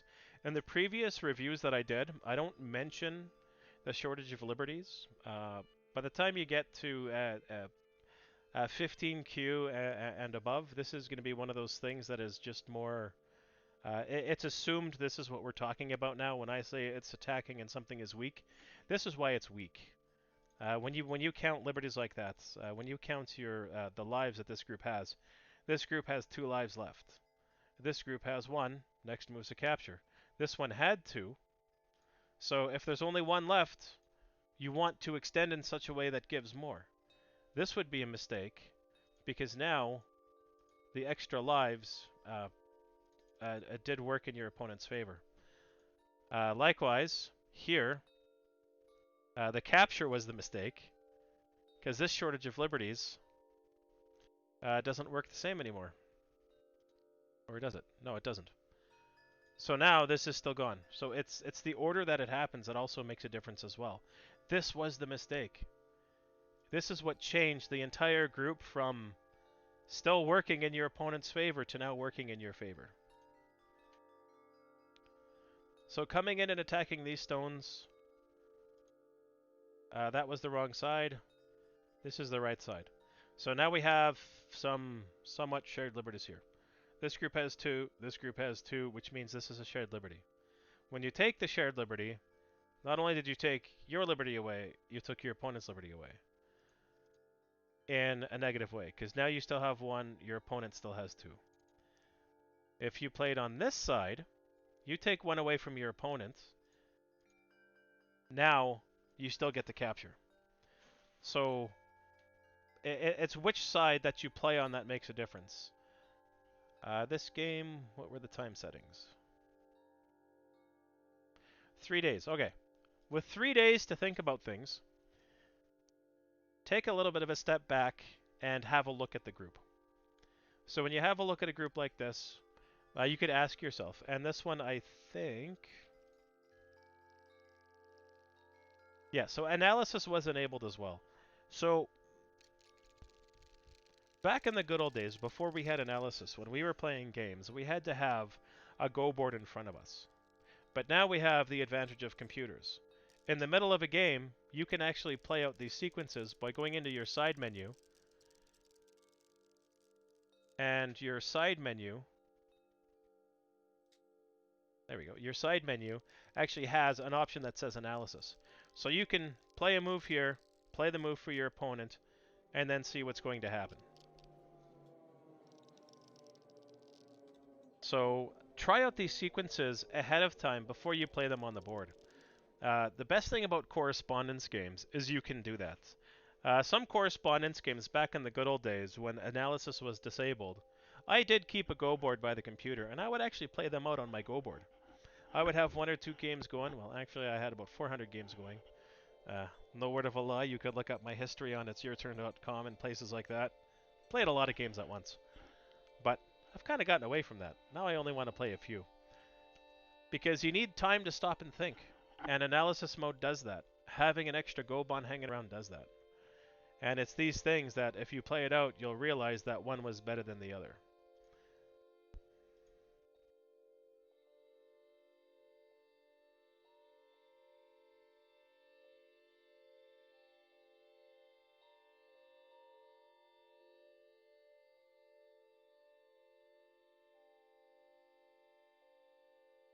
Okay, so after losing those, this becomes a little bit of a problem. Co-situation, fantastic.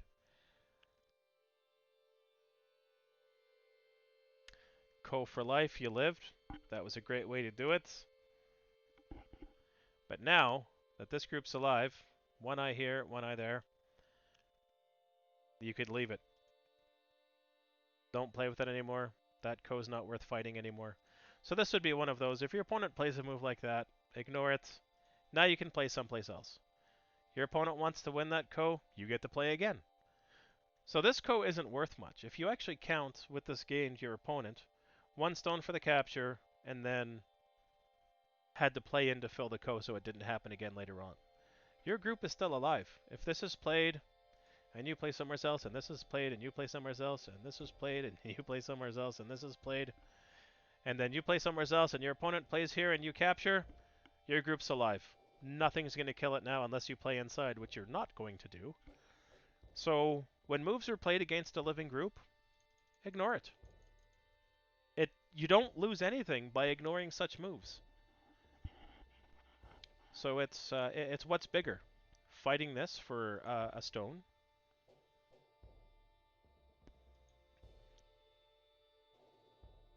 and you can go back and forth over and over and over again over this, but it's too small this early in the game, and it would be in your opponent's best interest as well. If you want to win that co, while your opponent gets 2 moves that were significantly bigger than the point you got from that.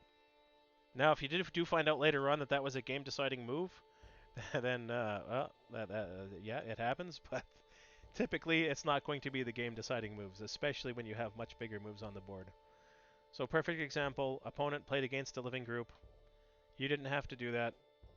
This didn't do anything. You're already alive. You could have just played that. Your opponent can do this, and still, play somewhere else. The moves aren't that big this early on.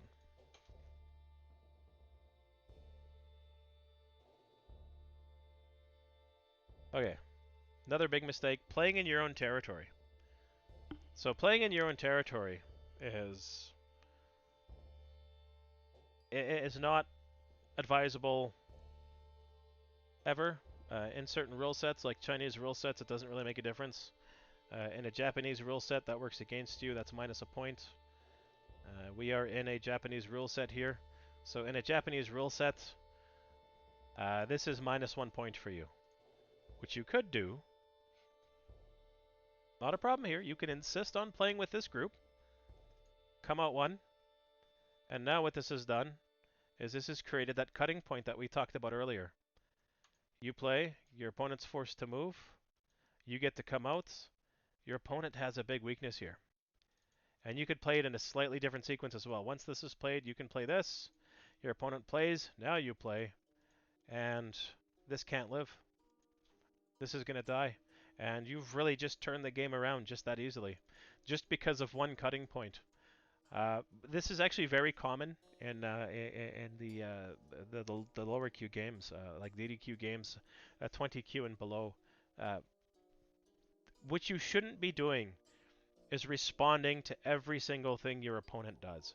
In this situation, there is a sequence of moves that is working to your opponent's benefit. So yeah, you do want to correct it sooner than later. Sacrifice. That's one that's just going to have to happen, unfortunately. But overall, you didn't have to respond to this. Could have played elsewhere. Your opponent plays. You could have played elsewhere. Your opponent wins it. And now you've captured the right half of the board, and they have a small portion of the left half of the board. So it's just things like that to look at. Knowing that you're alive. We did cover it briefly in the previous game with Jill. Fantastic player. There was a group there. She attacked with a living group instead of making the at-risk group live. This situation, the group's alive.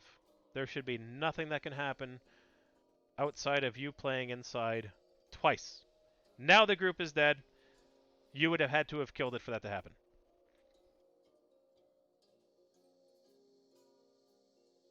So here, still alive. Good time to stop playing with something that's alive. Don't beat a living horse. Okay, very good here. This is very good development because you're going on the fourth line. What your opponent has going there is problematic. This is a mistake because this move here, this diagonal, this is a Hane. And if you played the wrong side, like ignoring it, okay, this becomes a problem. So now your stones are weak. This is that liberty shortage we had before. This becomes a problem. You don't want that kind of liberty shortage to pop up. So when you have something good like this going, go one more. Or exploit your opponent's 3 stones in a row. 3 stones are actually quite weak.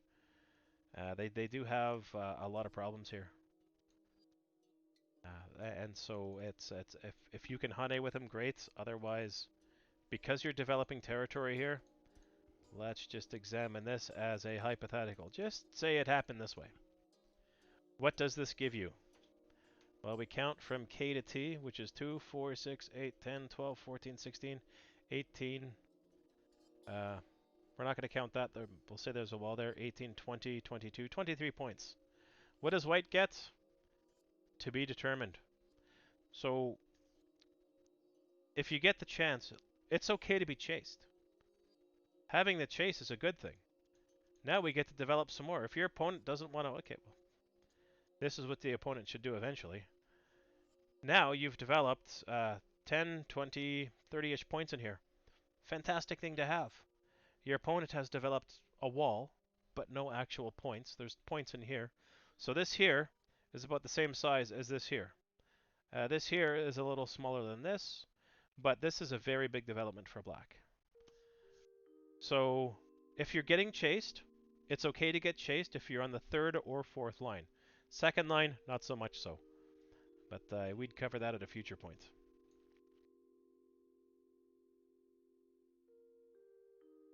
So this move here would have been the mistake in the situation. It does have an advantage. If your opponent played this, you could play that. Very good move to have. But the unfortunate side effect of this game is, after you move, your opponent gets to move. Ah, if only it weren't so. But that's a different rule set. So now what happened in here, if you tried to save, then you wouldn't have enough liberties to save it in any situation here. This is a liberty shortage through and through because of this cut. Yes, this is in your opponent's territory, but white actually did incredibly well with this cut here because it does work against.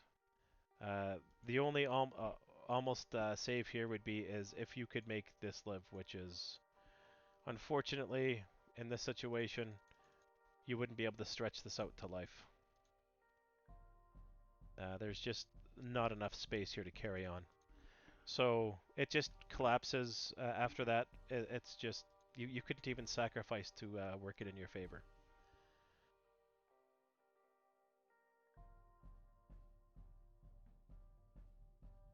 So this here is a ladder. No matter what you do, you're always going to have that last point. It's always going to die. These are very detrimental. Once you see you have one, just don't play it. Don't play with it any longer. You can force your opponent to take sometimes if it does develop you. There are situations where development does work. In this situation, it doesn't. What if we came up this way? Not bad. If your opponent plays in here, that would be the Liberty Shortage, and it wouldn't work. So this could have been okay. This wouldn't have been a problem to come in with as far as this side goes. So sometimes playing in your opponent's territory works. Sometimes playing in your opponent's territory doesn't work. And again, as 25Q, I know some people don't like this. Hello, Mr. Alex. In some situations, some people do consider it cheating in some respects. That in the middle of a game you can do this. Let's see if I can pop up one of... We'll show everybody how to do this here.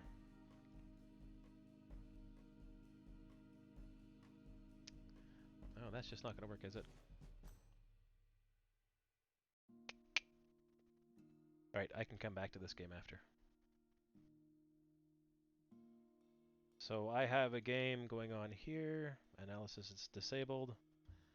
That's a terrible example. Okay, so analysis is enabled on this game.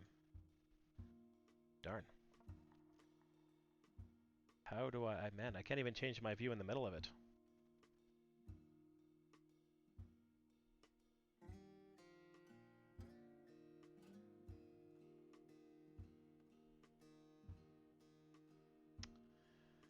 Man, that's what I get for setting up my view this way. Okay, so I can't show you, but on the right-hand side of the board, there's an option on there that says Analysis, and you can get into a mode like this that lets you toy around with other potentials. And 25 to 20k, even up to 15k, you're all learning. This is, at every level you're learning. If the tournament was so important that Analysis mode was disabled, then so be it. Analysis mode is disabled.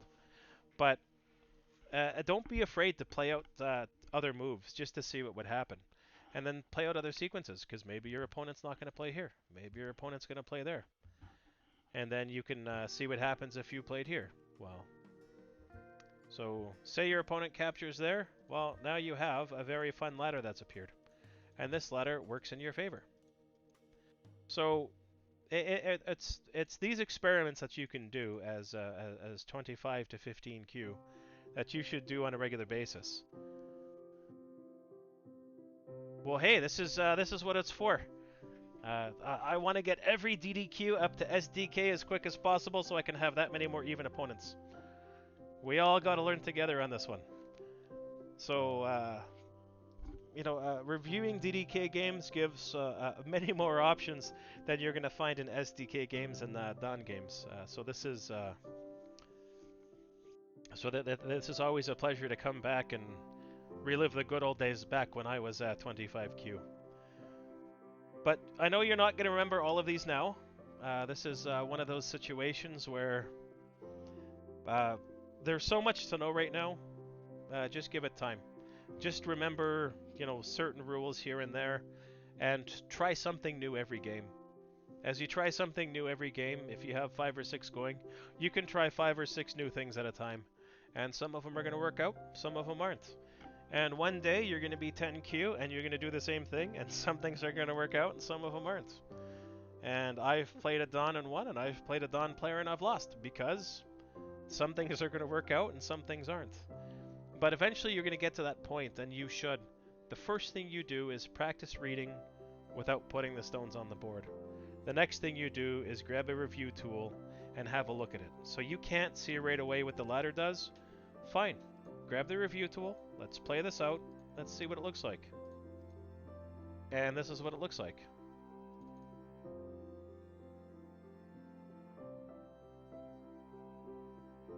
would have to end that way.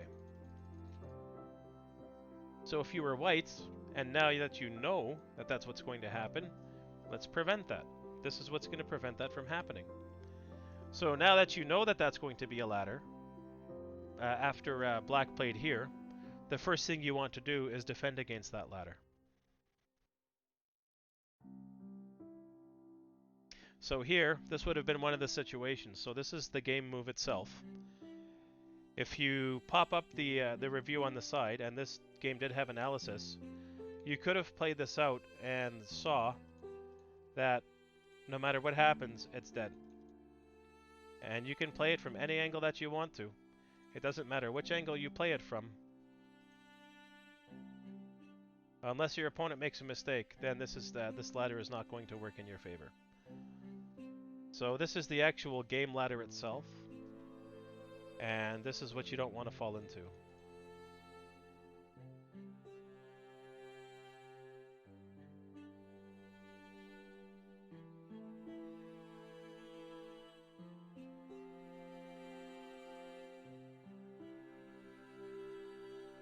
This didn't have to happen yet.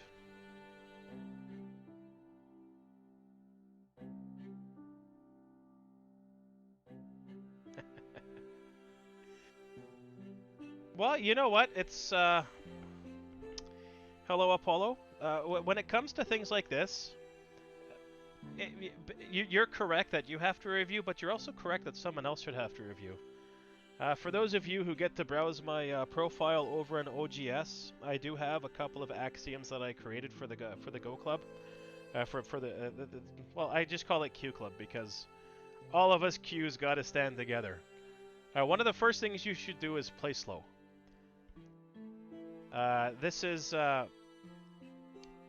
This game here that I'm reviewing had 3 days main time on it. And with 3 days main time, it increments 1 day per move. So you have 1 day, you have 24 hours to make your move. So the first thing you should be able to do is just sit back and have a look at this.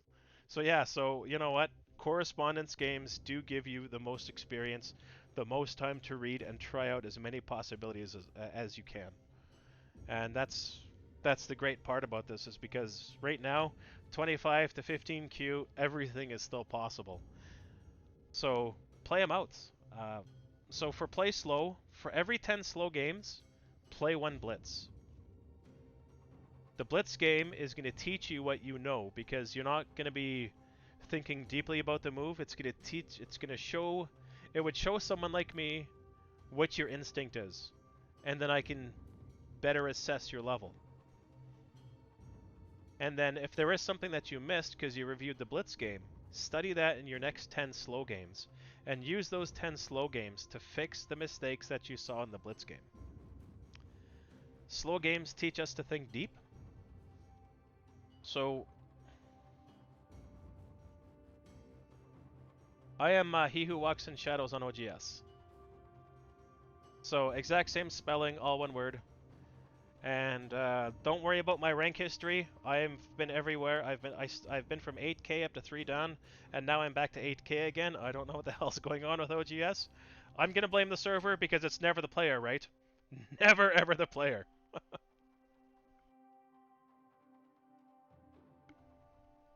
So yeah, so I've taken a little bit of a hit on my rank, but that's okay. I'm still stronger than 10K, so I can still review for everybody below that.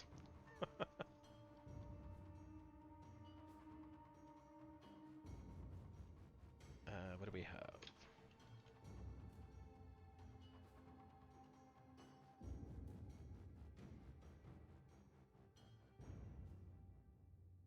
Oops. There we go. Yeah, He Who Walks in Shadows, all one word. And these reviews are also saved, but there's not a lot of commentary. I do have some reviews where I do typed commentary on OGS. Next thing you should do, axiom number 2, is what I call Q Don. It's to a 30K, 20Q seems like a Don player. So, oh, I sent you a message. Let's see if these axioms show up here.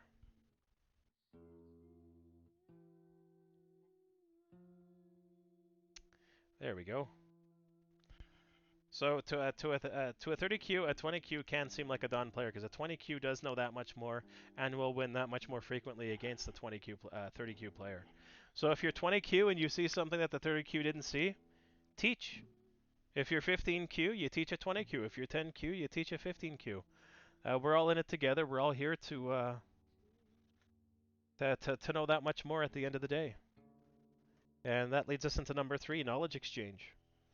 If you follow Go History, with Go History, there was there used to be Go houses, and like these Go houses, they would study together, they would learn all these brand new tricks, and when it came to tournament time, they would use them against their opponents and do that. They wanted to be the best. You wanted to have the best Go school out there, but we don't really have that anymore.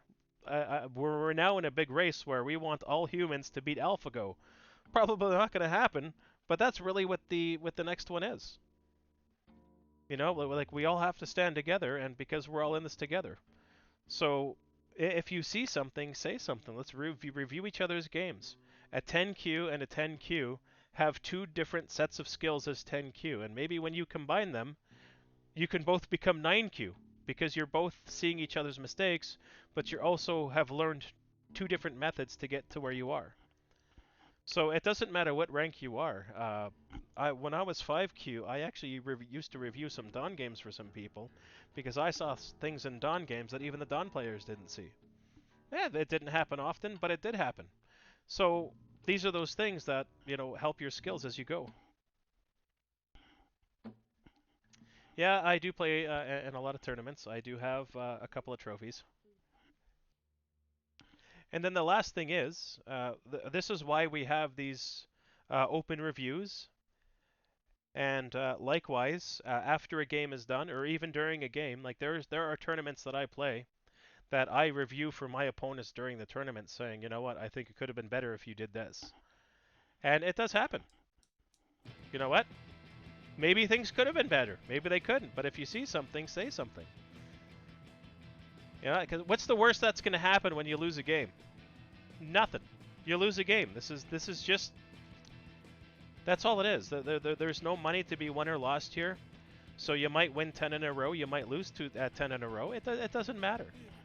It's all about learning and becoming better as best you can.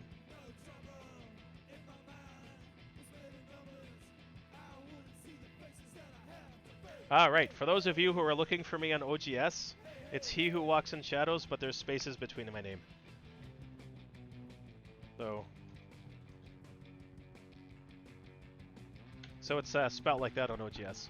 I don't play on Fox. I can't play on Fox because I run Linux, and I'm actually running the Ubuntu flavor of Linux right now. And unfortunately, they don't have a Linux port.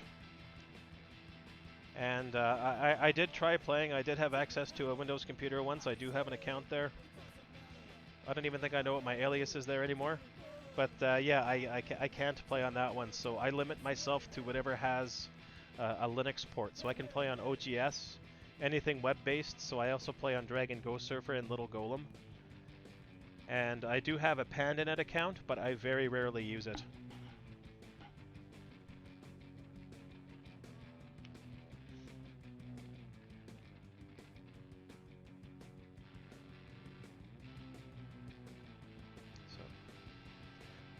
Alright, well I am gonna, not that I want to, but I am gonna have to cut this stream short because the American Go Association has that open tournament that's happening today. And I have a tournament game that's going to be starting in 6 minutes that I haven't prepared for at all.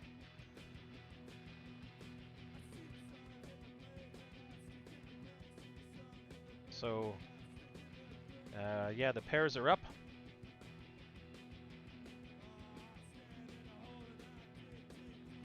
Where are we? Done. Q. Here we go. So, yeah, so here I am, and I'm going to be playing this person in, I guess, 5 minutes. But one thing that I don't do, I am not one of those streams that just streams his own games. Yes, I will be playing on OGS. I am a stream that is just dedicated to reviewing the games of any DDQ. So there's a group on OGS called Q Club, or you can message me privately. Any game that you want reviewed, by all means. All you have to do is just shoot the link to me or the game number, and I will pop it up in my list for the next review. Although I do have some spare time that's not on Saturdays, for the time being I am restricting my reviews to Saturdays only. If I do get enough requests over time, I have no problem popping up a second stream. Maybe a stream that does work more conveniently for people. But I do start between 8 and 10 a.m. Central Daylight Time. So for me right now, it is 12 o'clock noon. So on Saturdays at around 8 o'clock noonish my time, especially if I get enough interest early on, I have no problem doing the reviews then. If you do have enough games, then maybe I can do one on Sunday around the same time, or maybe an afternoon one for me. I know we all have different time zones here, but I will always do my best to accommodate as many people as possible. And likewise, if there is just something you want done privately, I have no problem going over and pointing out a few quick things that I see over on OGS. We can do it through text as well. Or if anybody were so interested, we can do over Skype. There's a lot of ways we can do this. We do have the power of technology at our hands. But I do like to thank everybody for joining me today, and I hope to see you all again next time. Do take care and have a fantastic weekend.